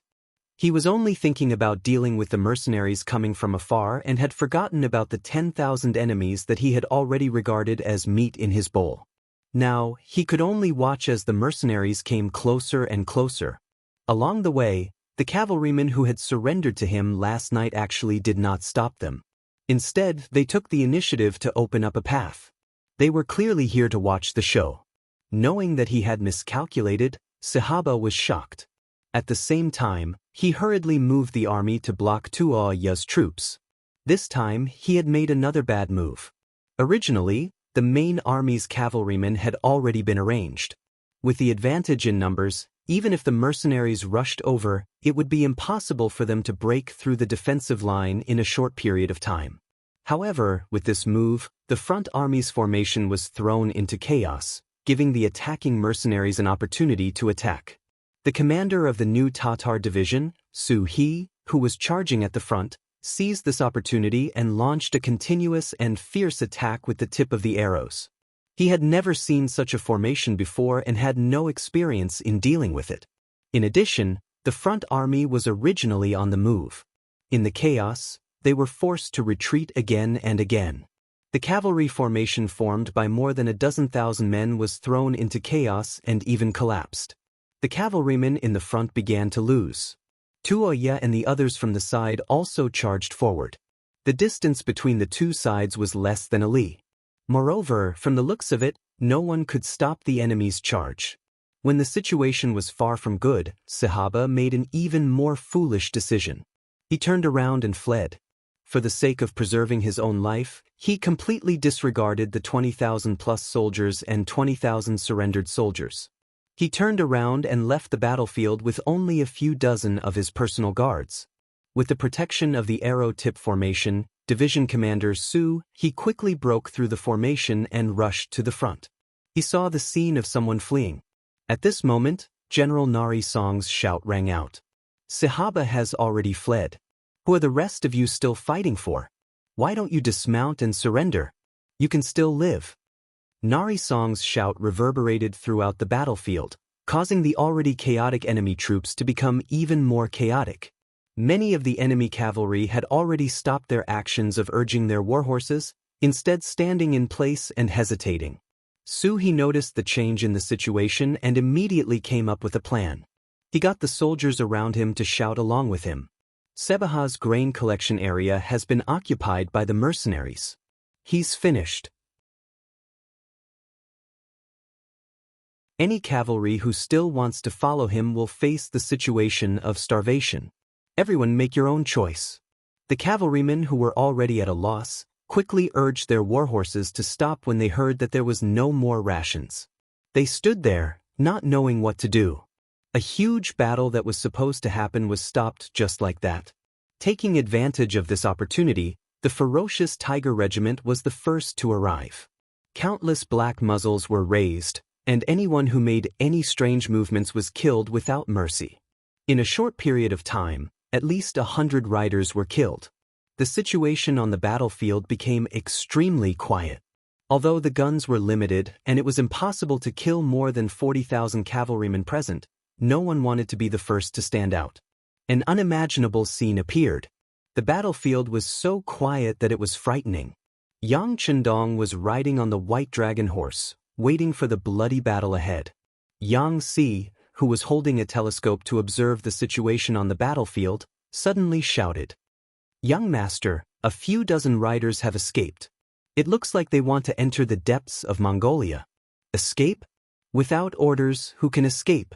Tiger's mane, let Ma Xiangshan go and capture them all. Yang Chendong snorted. If too many enemies escaped, reaching tens of thousands, he would be unable to do anything. But only a few dozen riders escaped. That was absolutely not allowed.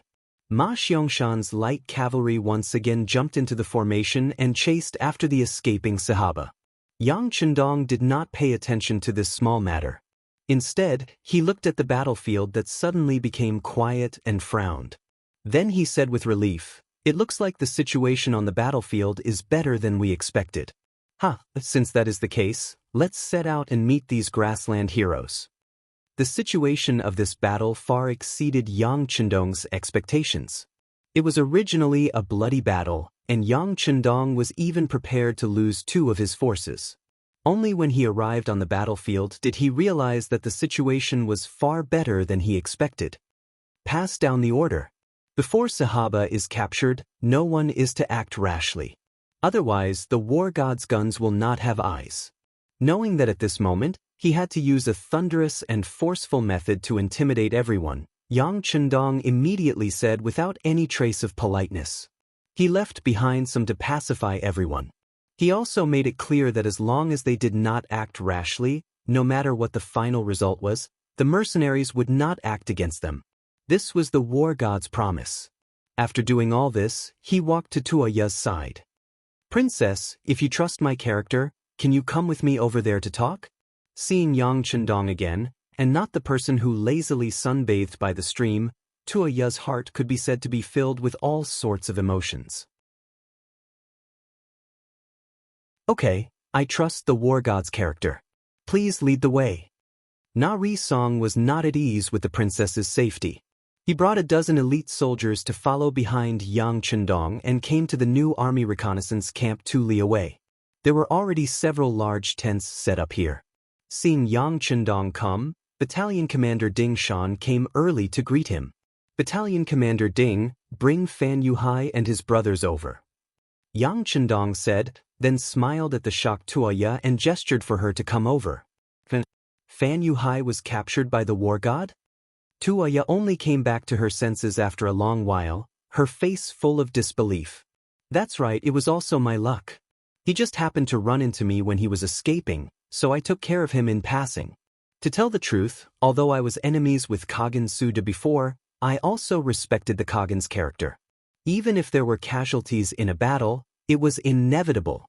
However, a despicable person like Fan Yuhai, who used house arrest and threats, was truly shameful. For such a despicable person, I would be more than happy to kill him. However, considering that the princess might hate him even more, I resisted the urge to act and let him stay. Now that he is there, if you want to kill him or cut him up, the princess can do whatever you want." Yang Chendong spoke righteously. At this moment, his body was shining brightly, as if it could make people forget that the reason Fan Yuhai had placed Suda under house arrest was because he had sent people to behead him. Speaking of which, Yang Chendong really didn't need to feel guilty. As an enemy on the battlefield, it was always either you die or I die. Not to mention, it was basically Kaghan Suda who had provoked him several times.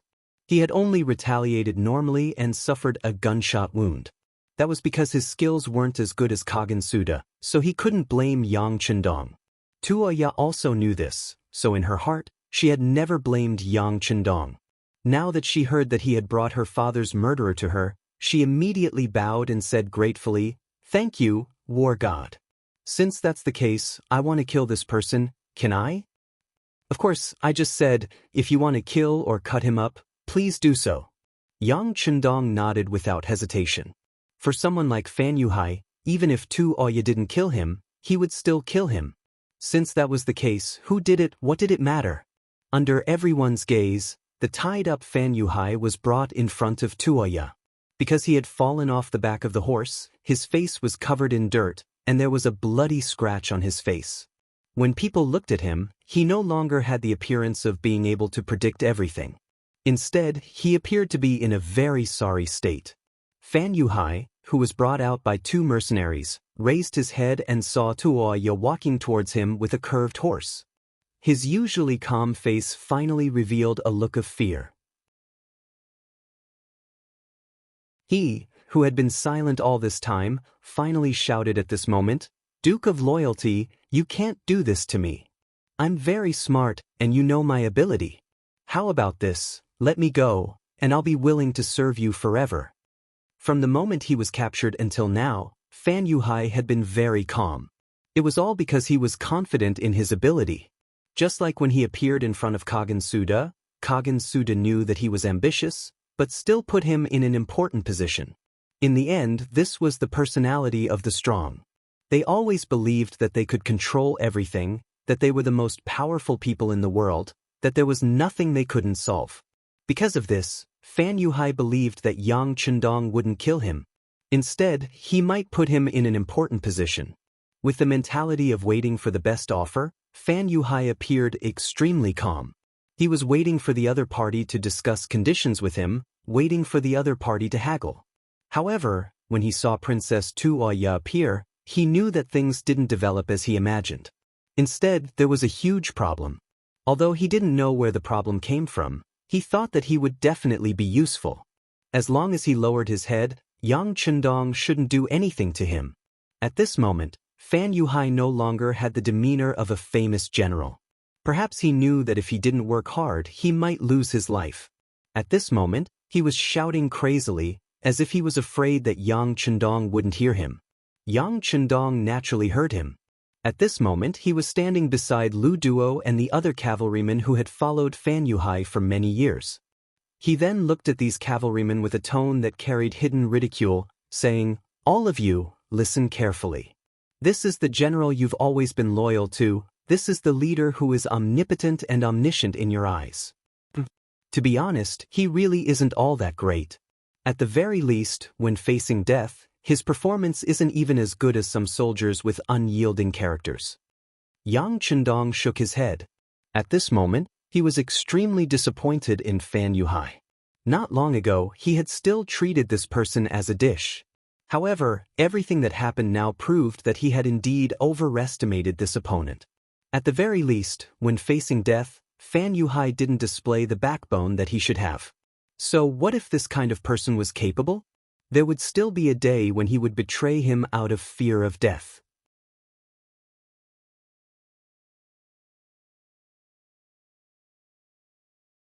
Chapter 874. Duke of Loyalty, you won't kill our general, right? Are you just testing him? Lu Duo, who was tightly tied up, struggled to get up. Even though there were two mercenaries who wanted to hold him down, he still managed to break free from their obstruction and jumped toward Yang Chendong while shouting, "I know you. You're called Lu Duo, and you can be considered a fierce general. To be honest, a person like you following Fan Yuhai is like casting pearls before swine. Your general has angered me time and time again, so he must be killed. It's useless for anyone to plead for mercy. On the other hand, if you want to live, you can loudly beg for mercy. Perhaps I will give you a way out." Yang Chendong, who was already far away, suddenly stopped and then turned around to look at Lu Duo. After saying this, Yang Chendong did not wait for Lu Duo to reply. He had already turned around and walked toward Fan Yuhai, who was kneeling and begging for mercy. At this moment, Tu Oyo was already prepared to raise her blade. However, she felt that someone was walking toward her from behind. She habitually turned around, and when she saw who it was, she frowned and asked, "What? War God, are you going back on your words? What a joke. I already said that you can punish this person however you want. Even if you let him go now, I won't say no. You can do whatever you want." Yang Chendong shook his head and then walked past the kneeling Fan Yuhai. This person was indeed capable, but unfortunately his character was too bad. Moreover, he was born with a rebellious nature. He would definitely not put this kind of person in an important position. Yang Chendong walked away. Behind her was still Fan Yuhai's horse shouting. However, it quickly quieted down. Tuoya raised her blade and a large head flew into the air, ending the life of the so-called Jiaoji Kingdom's famous general. Fan Yuhai was killed just like that. Tuoya was finally no longer nervous. She squatted on the ground and cried bitterly. It was still Yang Chendong who walked over and handed over his handkerchief. "Wipe it. The dead cannot be brought back to life. If Suda Khan's spirit is still alive after his death, he should be very gratified now." He took the handkerchief from Yang Chendong. Tuoya's cries became even louder. Yang Chendong didn't try to persuade her. This should be the last chance for a daughter to vent. Sometimes, crying was better than holding it in. She cried for another quarter of an hour. When Tuoya's eyes were swollen, she stood up with the help of General Nari Song. Then, the general's voice sounded by her ear. "Princess, the Khan's vengeance has been avenged. Sahaba has also been defeated. The situation in the grasslands is gradually becoming clearer. I wonder if you have any thoughts." Then the general must have something to say. "I'm listening." Tuoya, who had gradually regained her calmness, seemed to have matured a lot in that instant. Na Raizong began to stutter when he was asked this question. General Na, you are the person I trust the most now. If there's anything you want to say, just say it. Even if you say something wrong, I won't blame you because I know that you must have my best interests in mind. Tuo Ye said in a comforting manner. Baoyin had died in battle. Only Na Raizong had been by her side. Even when faced with Sahaba's threat, he didn't take a step back. This kind of person was still worthy of her trust. Na Raizong seemed to be moved by these words. He nodded heavily. Princess, since this is the case, I will speak the truth. I think you should think about your own future. The Khan is dead. If his spirit is in heaven, what he wants most is for the princess to live a happy life. He hopes that there won't be any more wars in the Mongolian grassland in the north of the desert. Right now, there's such an opportunity. We should seize it. Seize it? Then the general can just say it. Tuya is waiting to be taught. A girl will eventually have to get married. Why don't the princess marry the Duke of Loyalty? With his protection, the war in the Gobi Desert will definitely end quickly. Only in this way can we win a big development.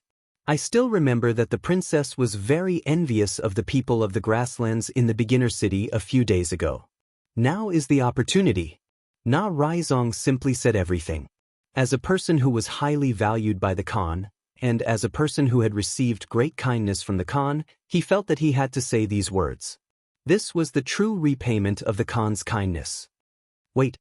Tuo Ye didn't expect Na Raizong to say such words. For a moment, her mind wasn't clear enough. Then the general, what do you mean? Why must I marry the Duke of Loyalty? From the bottom of her heart, Tuo Ye didn't dislike Yang Chendong. Even if they were enemies, it was also because of the situation at that time. Not only that, she also liked Yang Chendong in her heart. However, because of her identity, she had been suppressing this feeling in the bottom of her heart. Now that Na Raizong suddenly pointed it out and even promised to be righteous, she didn't understand why it would be beneficial to the entire Gobi Desert once she followed the war god. Na Raizong made use of this opportunity to speak his mind. Princess, we all know the combat power of the mercenaries. If we were to fight with them, what do you think the chances of winning are? I'm afraid it's not even 50%. If we don't handle it well, the Gobi Desert Mongol branch will no longer exist in the grasslands. If we are not friends, we are enemies. For the sake of the people of the grassland tribes, we should also join forces with the mercenaries. The best way to join forces is through marriage. This way, we can ensure everyone's safety. Although this is a little unfair to the princess, but from now on, the people of the grasslands will definitely be grateful to you. Moreover, the Khan also had such thoughts and wishes before he died, so even the dead Khan had such thoughts. I need to think about it. Tuo Ye shook her head and didn't make a decision immediately. Although the girls of the grasslands were more straightforward, they would still blush when it came to their own marriage. Tuo Ye didn't reject at the first moment, which gave Na Raizong hope. Okay, since that's the case, I'll go and talk to the war god. Princess, please wait for the good news. After saying this, Na Raizong strode away. Looking at his leaving footsteps, Tuo Ye wanted to ask him to stop. However, she didn't know why she opened her mouth several times, but some words just couldn't come out. Yang Chendong had already walked into the main tent. He was waiting for Tuo Ye to thank him, and at the same time, he wanted to tell her about the situation in the grasslands. Since the mercenaries were here and there was such an opportunity, it would be a great loss if he didn't get some benefits. According to his idea, this time, he had to reach an agreement with Tuo Ye. In the future, the mercenaries would own the area east of the Inma River and they wouldn't be allowed to cross the border. In this way, the crisis in the west of the beginning city would be completely resolved, and he would be free to do more things. After waiting for a long time, Tuo Ye didn't appear, but Na Raizong came to visit. He thought that maybe she was too sad, so this matter was the same as what Na Raizong said. He sat down and said to Yang Si, "Please invite Na Raizong." Na Raizong strode in and came in front of Yang Chendong. He first bowed to him with Mongolian etiquette, then raised his head to look at Yang Chendong and said loudly, "War God, our princess has decided to marry you. This is the best way for us to unite. What do you think?" Yang Chendong, who was drinking tea, spat out the tea in his mouth. Fortunately, the two of them were 5 meters apart, so he didn't have to worry about the tea splashing on others. However, Yang Chendong, who spat out the tea, was still frightened. He ignored his gaffe and asked, "General Na, what did you say just now? Can you say it again?" Yang Chendong couldn't be blamed for losing his composure. This was too different from what he had imagined. "War God, I said that in order for us to unite better, if you can marry our princess, many people will be happy to see it. What do you think?" Na Raizong didn't show any anger because of Yang Chendong's loss of composure. On the contrary, he was very happy. Just from this behavior alone, this war god did not have any malicious intentions towards the princess, unlike the dead Fan Yuhai and the escaped Sahaba who both wanted to take the princess for themselves and make use of her. This time, Yang Chendong really heard it clearly, but he didn't answer immediately. Instead, he fell into deep thought. With the death of Sud Khan, the only person left with the golden bloodline was Tuoya. Perhaps this bloodline was nothing in his eyes, but in the entire Gobi Mongol tribe, she enjoyed a very high status. It wasn't an exaggeration to say that whoever had Tuoya's support would have the orthodox status. At that time, anyone who dared to provoke them would be regarded as a rebellion. From this point of view, if he could take Tuoya as his wife, there would be a lot of benefits. Moreover, this girl was indeed very beautiful, especially her big breasts which were very majestic. However, Yang Chendong had to admit this fact. Not only did he get a beauty, but he also had enough ingredients to stand on the table. Just from this point of view, marrying Tuoya would only bring him more harm than good. Many people had pursued such a thing, but they couldn't. Now, this big pie was thrown in front of Yang Chendong. It was impossible to say that he wasn't moved at all. In the end, it wasn't about the beauty, but it would be very helpful to his future career. Wasn't the reason why Yang Chendong captured Fan Yuhai and sent him to Tuoya to be dealt with? It was also for the safety of the west side of the beginning city. Once he married this girl, the situation in the west side would be stable. This would play a great role in promoting the development of Yang Xie's forces in the grassland. In fact, this move could save a lot of time and a lot of manpower. There were too many benefits, and it was impossible to refuse. Yang Chendong quickly made a decision in his heart. When he looked at Na Raizong, his expression became much more serious. Princess Tuoya is a good girl. It's naturally a blessing to be favored by her. When Na Raizong heard Yang Chendong's words, a smile appeared on his face. He rushed over because he believed that Yang Chendong would agree with his idea. After all, this was a great thing. However, when he heard the word, but, he was still stunned. He was a little puzzled. Could it be that this war god would disagree?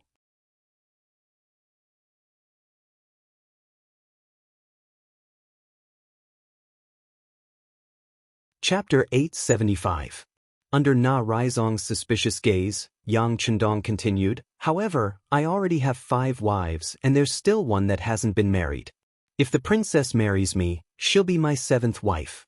Wouldn't that be too unfair for her?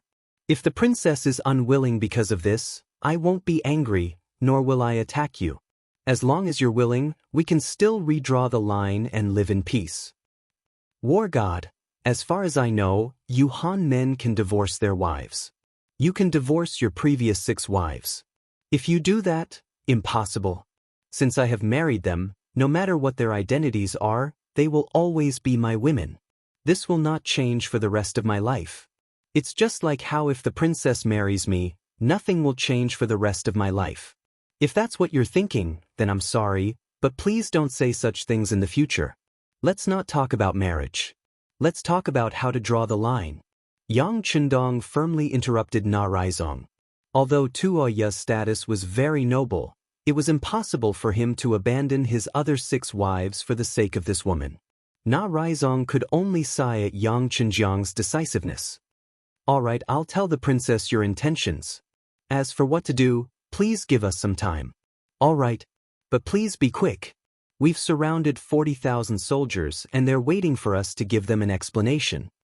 Although Yang Chendong knew that marriage was a serious matter, it wasn't a child's play.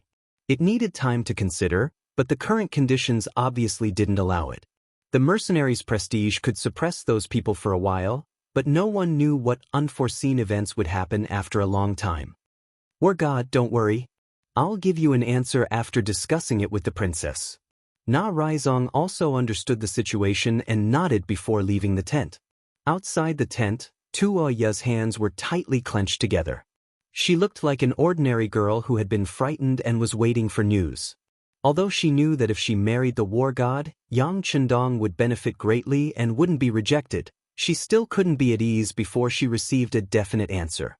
After a moment of nervousness, she finally heard footsteps behind her. Her face turned even redder. "Princess, the situation has changed." Na Raizong appeared behind Tuoya. He didn't immediately congratulate her. Instead, he suddenly said such a sentence. "What's going on?" Tuoya ignored her feminine modesty and turned to ask. Could it be that the war god didn't like her? Or did he never intend to keep the Mongols from the Gobi Desert and wanted to exterminate them? Facing the question, Na Raizong truthfully recounted what had happened in the big tent just now. When Tuoya heard that Yang Chendong had 6 wives and that she was only the 7th, her expression turned ugly. Na Raizong saw all the changes on Tuoya's face and concluded that the princess still liked the war god.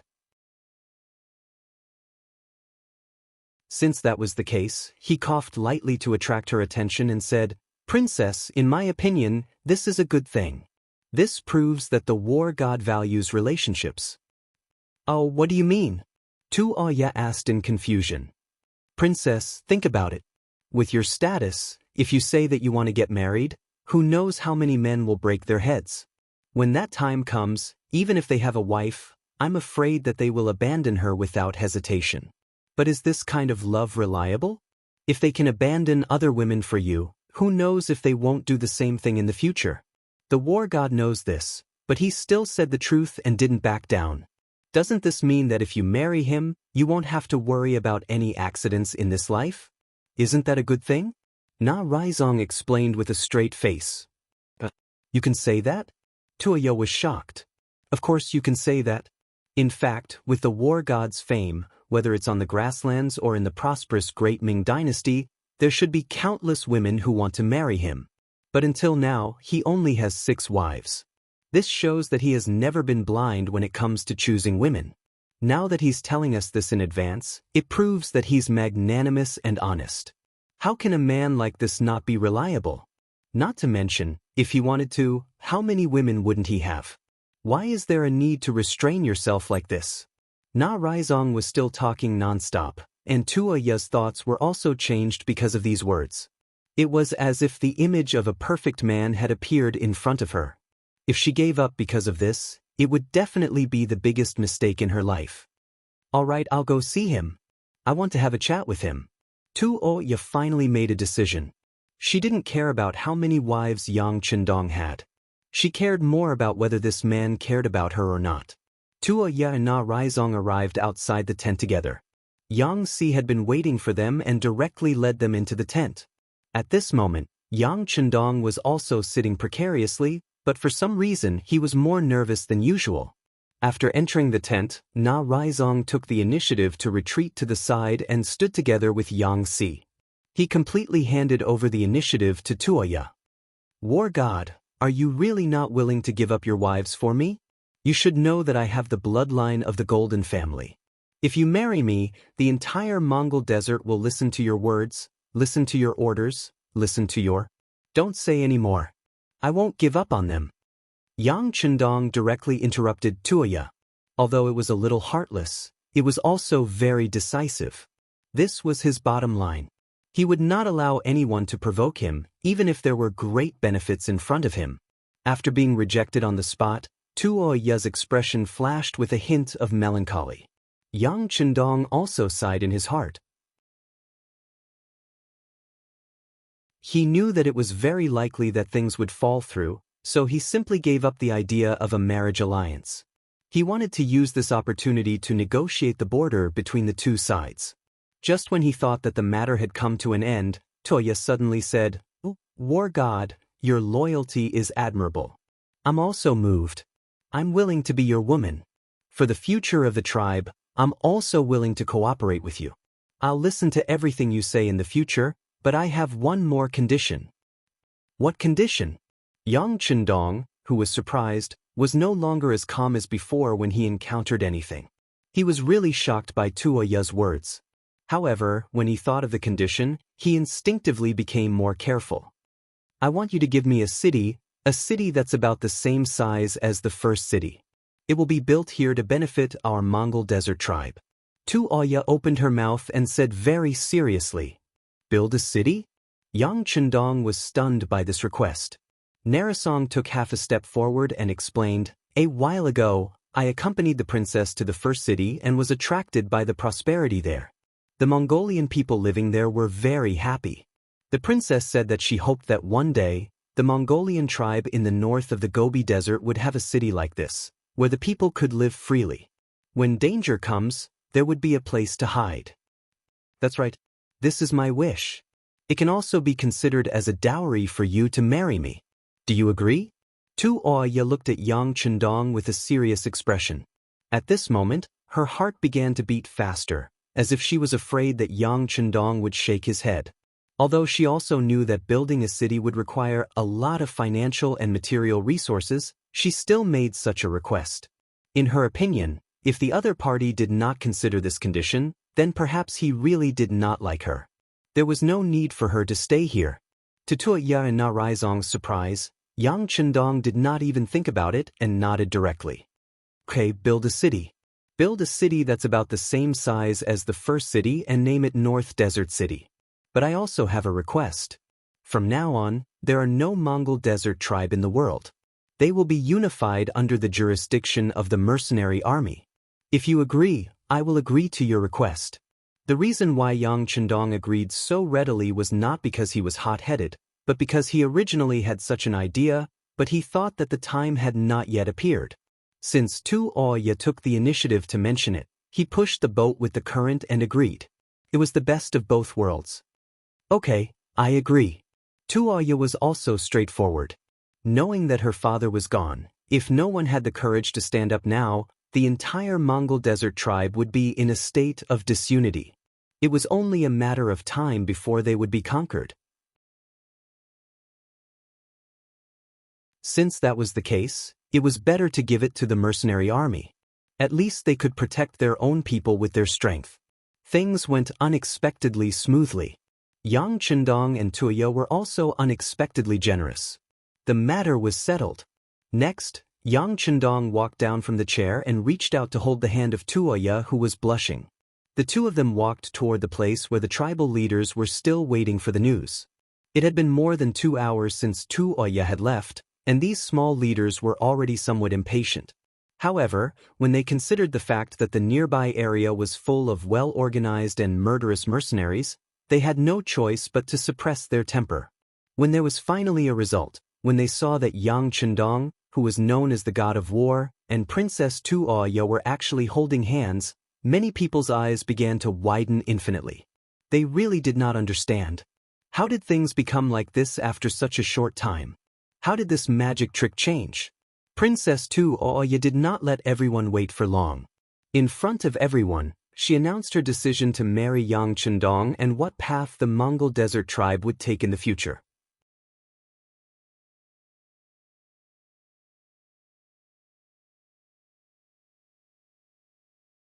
Chapter 876.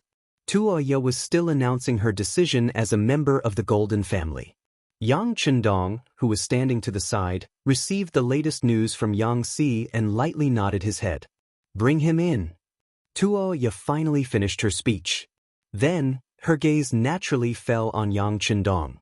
Since she had chosen this person to be her husband, of course, he would take the lead from now on. Yang Chendong hugged Tuoya and smiled. Then he looked at the tribe leaders who were staring at each other in shock and said, "The princess has already made her decision.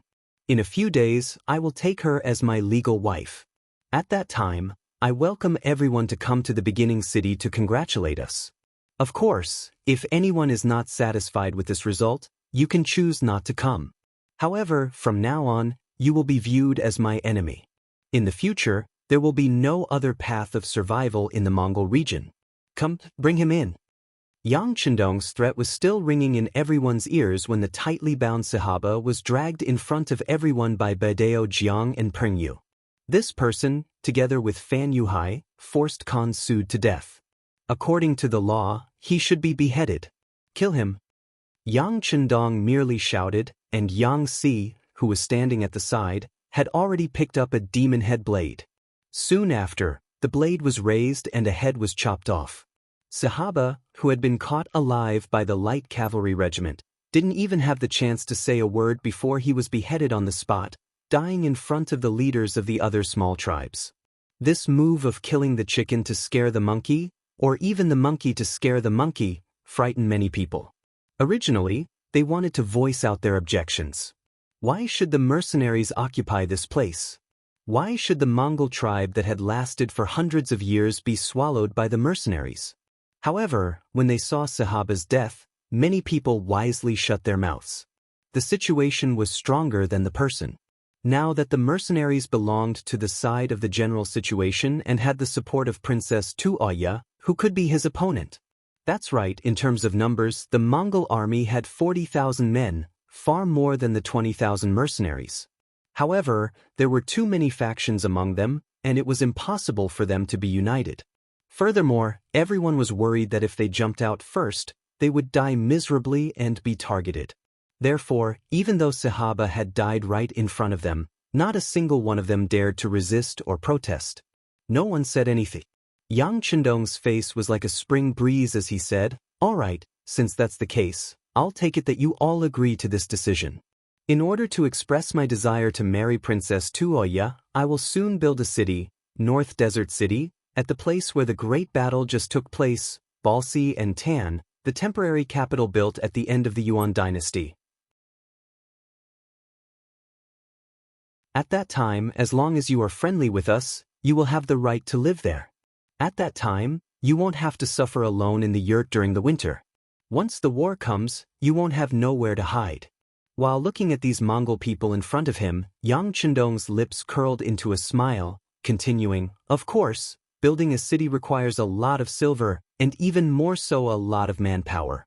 Initial estimates suggest that the mercenaries will invest 15 million taels of silver, and the manpower needed will be close to 1 million people.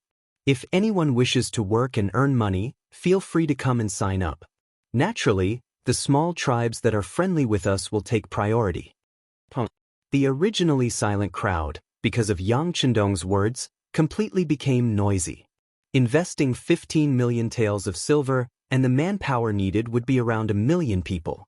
This was a real benefit. Apart from herding livestock, they also fought. Wasn't the reason for fighting over territory and resources? Now, the opportunity to earn money and change their lives was right in front of them. Not only that, they didn't have to risk their lives on the battlefield. Who wouldn't like such a good thing, and who would dare to reject it? Perhaps some small leader's brain was really muddled. If he rejected it when he returned to his tribe, he would be drowned in saliva. Enemies weren't eternal, and neither were friends. Only benefits were eternal. At this moment, Yang Chendong's words were effective. The voices of opposition that should have appeared disappeared. On the contrary, everyone now wanted to get closer to Yang Chendong. Even if their status wasn't high enough, being able to have a good relationship with Na Risong and the mercenaries was also a good thing. Whether it was because of their status or because they wanted to increase their prestige, Yang Chendong didn't say anything to the crowd. Instead, he held Tuoya's hand and left, leaving everything to Tiger's Mane, Hebe, and Na Risong. Tuoya was in a good mood. Now, the Mongol tribe in Mo Bay needed peace and development, and all these could only be brought by Yang Chendong. As for the Mongol tribe in Mo Bay completely disappearing in the future, Tuoya didn't care anymore. As long as the people lived well, was the name really that important? Originally, they thought there would be a bloody battle, but they didn't expect it to end in such a good way. While the mercenaries admired the sixth young master, the construction of the city, Especially the matter of who stayed to preside over the overall situation became a problem that they needed to consider. Once they decided to stay here to build Mo Bay City, there was no doubt that they wouldn't be qualified to participate in the war for a short time. This was a very uncomfortable thing for the brave warriors. Therefore, when Tiger's Mane and Hebe talked to the senior officers, no one was willing to take the initiative to take this task. For this matter, that night, Tiger's Mane and Hebe had to disturb Yang Chendong, and Tu Oya could only reluctantly leave the main tent. The knot in her heart was finally untied. From the moment Tu Oya made the decision, she regarded herself as Yang Chendong's seventh wife. Of course, there was the necessary restraint. Before the marriage, she wouldn't be too close to Yang Chendong, but it was always a good thing to stay a little longer. In the big tent, there were only 4 people left: Yang Chendong, Yang Si, Tiger's Mane and Hebe. He casually pointed to the chairs in front of him. "You've all been tired for a day, sit down." After thanking him, Tiger's Mane and Hebe sat down separately. Only Yang Si didn't. Instead, he poured tea for everyone. He was very clear about his position. He was a servant of the Yang family, now, in the future, and forever. As long as the master was here, he didn't have the qualification to sit down. "How is it? Those people are still honest, right?" Taking the steaming hot tea from Yang Si, Yang Chendong asked with a smile. "Honest, they can't be any more honest. With such great benefits in front of them, how could they not be honest?" Tiger's Mane chuckled. "Well, it turns out that benefits always come first. This is far more powerful than any powerful force. Of course, wealth also needs enough strength to protect it. By the way, who will stay here next? Have the 2 of you decided?" Yang Chendong chuckled.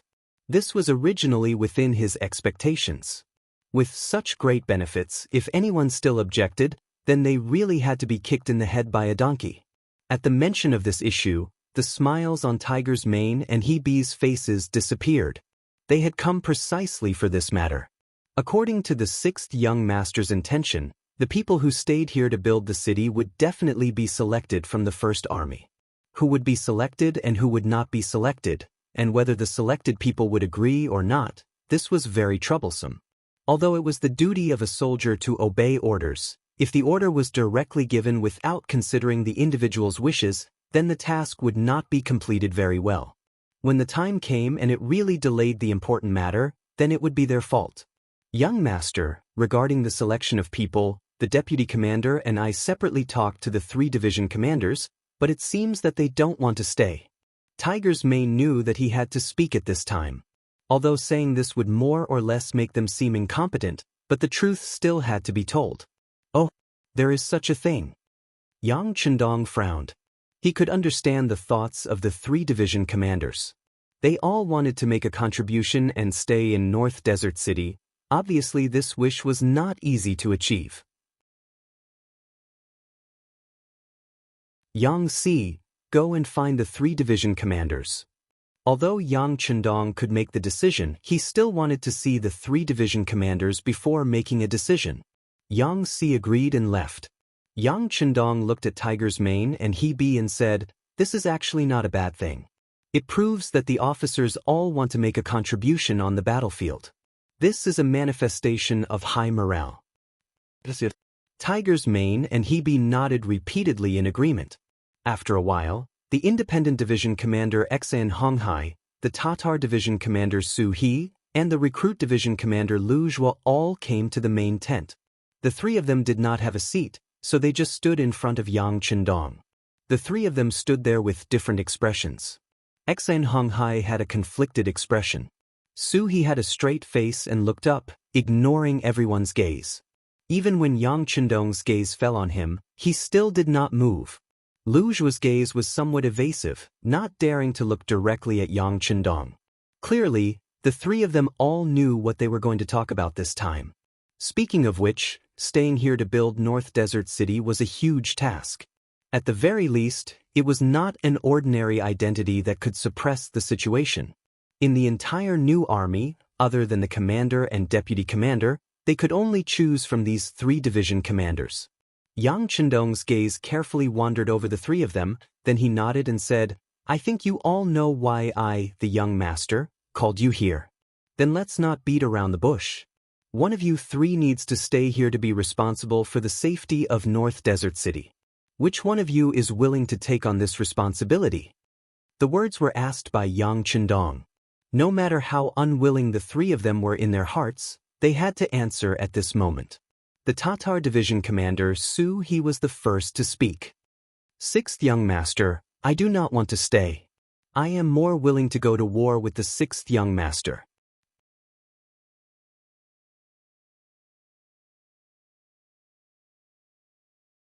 Chapter 877. It was very straightforward and decisive. It could be seen that Su He had made up her mind. Yang Chendong couldn't say anything to blame him. Instead, he looked at the other two with a questioning gaze. Recruit Division Leader Lu Zhuo finally opened his mouth under the scrutiny. "Sixth young master, I don't want to stay either. I still want to learn more about war. If there's an opportunity like this in the future, I might choose to stay, but now," Lu Zhuo rejected him in a tactful manner. He was giving Yang Chendong face. However, it was hard to express his unwillingness to stay. It wasn't clear whether Yang Chendong was angry or not. After saying that word, his gaze fell on the last person, Xen Honghai. Xen Honghai was a person who handled matters calmly and had good personal ability. This was also the reason why Tiger's Mane had taken a fancy to him and transferred him to be the deputy division leader of an independent division. Reality proved that this decision was correct. When Tiger's Mane didn't have time to manage the army, this person took on most of the responsibilities and never caused any major problems. Therefore, when Tiger's Mane was promoted by 1 rank, he was also promoted by half a rank and became a division leader. He was the kind of person who was lucky and had a prosperous career. Now, he didn't express his opinion. Therefore, when Yang Chendong's gaze fell on him, he hesitated even more. In the end, he sighed in his heart and said, "If that's the case, sixth young master, I'll stay." Xian Honghai, who had previously rejected him, actually agreed. This made Tiger's Mane and Shi Bi, who were sitting there, look suspicious. Yang Chendong smiled and asked curiously, "You're really willing to stay? Don't you know that if you stay here, there won't be any major battles in the short term? You won't have a chance to perform on the battlefield." "Yeah. However, I got this position because I got it easy. This time, I have a chance to stabilize myself. Maybe I can use this opportunity to train my soldiers." Xen Honghai had a smile on his face, but there was a hint of bitterness in his laughter. There was nothing he could do about it. Su He and Lu Zhuo had already expressed their opinions. Now, he was the only candidate left. If he didn't agree, wouldn't that make things difficult for the sixth young master? Thinking that everything he had now was given to him by the sixth young master, he couldn't do such a thing. He could only bite the bullet. Xian Honghai agreed, but no matter what kind of thoughts and intentions he had, at least someone had taken the initiative to volunteer. Yang Chendong nodded with satisfaction. Even so, from now on, the independent division would not be under the leadership of the new First Army. It would become the independent division that guarded the Mabe dynasty. The commander would be Xian Honghai, and the deputy commander would be Narasong. The Tatar division of the new First Army will be expanded from the original 10 battalions to 20 battalions. The new recruit division will be expanded from the original 15 battalions to 20 battalions. The immediate regiment will be expanded from the original 5 battalions to 10 battalions. The light cavalry regiment will be expanded from the original 5 battalions to 20 battalions and 2 immediate companies. The reconnaissance battalion will be expanded from the original 5 battalions to 4 battalions. Considering that the heavy equipment is still being built, the number of the heavy cavalry regiment will remain unchanged. So, I calculate that the number of the new First Army will be increased from the original 24,800 people to 27,200 people now, which is an increase of more than 2,000 people. Hee. Listening to Yang Chendong's arrangement, Tiger's Mane, Shi Bi, and others all laughed, especially Su Meng and Lu Zhuo. The number of people they brought with them had increased from the original 6,100 to the current 8,100, which meant that the strength of the new First Army had increased a lot. However, such laughter did not last long. Then, with another sentence from Yang Chendong, everyone was stunned. The independent division also needs to be expanded. The required personnel will be selected from the Mongolian tribes in the Mabe dynasty. The specific number of people recruited is temporarily set as 10 regiments and 1 regiment with 5 battalions, which is 20,000 people in total. Originally, Xan Honghai only led 6,000 soldiers per person. Now, it suddenly increased to 20,000 people, which was an increase of more than 3 times. If they worked hard, they would catch up with the number of the new First Army. How could it not be surprising? But after the surprise, everyone knew that this was originally what Yang Chendong did in order to compensate Xan Honghai for taking the initiative to stay. For a while, everyone's face was a little gloomy. This was their 6th young master. If you were willing to make sacrifices, he would always try his best to compensate you. The current situation was a living example. They stayed for another 3 days. During this period, Yang Chendong met many small leaders of the Mongolian tribes in the Mabe dynasty. In the face of enough benefits, everyone had a good talk with each other. They also approved the marriage between Yang Chendong and Infanta Toya. They all promised that they would go to the beginning city to congratulate them on the wedding. Yang Chendong also promised everyone that when he returned to the beginning city, the first batch of construction materials would be sent over. At that time, he would need everyone's support and so on. The beginning city was about 700 li away from the Inma River. In addition, the distance from the Inma River to the Mabe city was about 300 li. The total distance was more than 1,000 li. In between the two cities, there were also Wanda City, Guangwu Town, and other places. In this way, they were connected. This would play a great role in stimulating the economy of more Mongolian tribes and influencing more Mongolian people. This plan also allowed Yang Chendong to smoothly kick out the second leg on the grassland. The cities could communicate with each other and support each other. The foundation would also be more stable. Yang Chendong left the specific matters of the construction of the city to Yang Si. He let him take the lead and agreed that the lord of the beginning city, Yu Mian, would send more capable people to support. Yang Si, you have to remember that the construction of the Mabe city is very important. From now until it snows in winter, that is, about 5 months. I ask you to build the prototype of the Mabe city in this period of time. The 4 walls in the city must be built well. The warm houses in the city must also be built well. This is a process from scratch to something. There must be some difficulties in the middle, but it doesn't matter. The beginning city and Chichen city will give you the greatest support. Hundreds of thousands of people in the Mabe Mongolian tribe will also fully support you. Do I have the confidence to complete this work well? Yes, only if young master asks me to do something, I will do it. I will never turn back without orders. Yang Si said with a firm expression. Good. Yang Chendong patted Yang Si's shoulder happily. You just need to focus on building the city. The security work will be left to Xian Honghai and Na Raizong. I will arrange for people to take care of other things in the city later. You just need to grasp the general direction. Yang Si's identity was naturally not suitable to be the lord of any city. Yang Chendong had to return to the beginning city to decide on the candidate for the position of the lord of the city. But the city didn't wait for people. The construction of the city had to start first. By the way, although these large and small tribes have to stand on our side for the sake of their interests, they still have to be tested if they are not sincere. You must pay attention to your own safety. The matter is urgent. I will allow you to withdraw first. Young master, I don't want the scene under the Beiding Gate in the capital to happen again. When talking about that matter, Yang Si felt a burst of emotion. In order to save his life, the young master had actually given him a blood transfusion.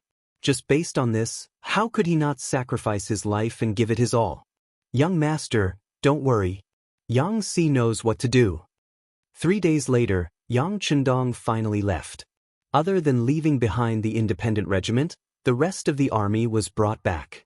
Princess Tu Oya also left with him. On the day they left, many small leaders of the tribes came to see them off. They were all brimming with smiles. Yang Chendong was also smiling the entire time. However, everyone knew that no one could tell how much sincerity there was under this smile. With the accompaniment of the army, the return journey was extremely smooth. When they returned to the Yang residence in the beginning city, Yang Chendong immediately arranged for people to summon the lord of the city, Yu Mian, and the principal of the beginning city academy, Wang Si. Originally, Wang Si wanted to let Yang Chendong take on the role of the principal. However, he was still rejected. It was very difficult for him to have the time to go to the academy to teach everyone anything. Sometimes, he would not even go once for a long time. The position of the principal did not live up to its name. Therefore, he only took on the position of the honorary principal and taught everything. The two of them came to the Yang residence one after the other. First, the lord of the city, Yu Mian, reported the development of the beginning city to Yang Chendong. Reporting to the sixth young master, after our continuous efforts, the cement factory has now been set up here. Although we can't mass produce our own cement due to some practical reasons, we can still solve a part of our needs. Speaking of which, we have to thank the scientific and technical personnel sent by the academy. They have a very deep theoretical foundation. Not long after they came into contact with the practice, they put forward some suggestions for improvement. Now, it seems that they are very practical. Also, our grain fields have been developed to 300,000 mu. As long as the people living temporarily in the city are willing, they will be given some fertile land.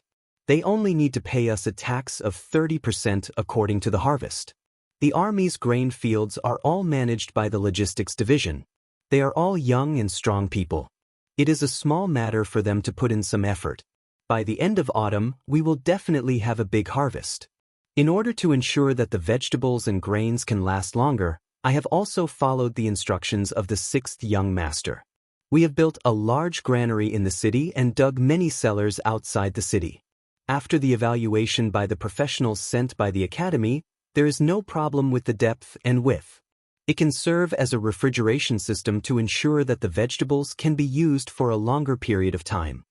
The 200,000 Han people and 30,000 educated youths sent by the Crimson City are already in place. Most of them have already adapted to the environment here and have begun to work. These people are all very good. As expected of the people sent by the Crimson City. They have already shown their skills in many jobs and proved their abilities. As Yu Mian reported one by one, Yang Chendong nodded his head. Good. As long as the problem of food is solved, there will be no problem with the people's hearts. Very good. Thank you for your hard work, City Lord Yu and Principal Wang. You're tuning in to the Passion Pages YouTube channel. We're so grateful for your support, and don't forget to subscribe to join us on this incredible journey through captivating stories. Your generosity through donations truly makes a world of difference, as it's the primary source of revenue that allows me to expand and enhance this channel for you. Thank you from the bottom of my heart for being a part of this adventure.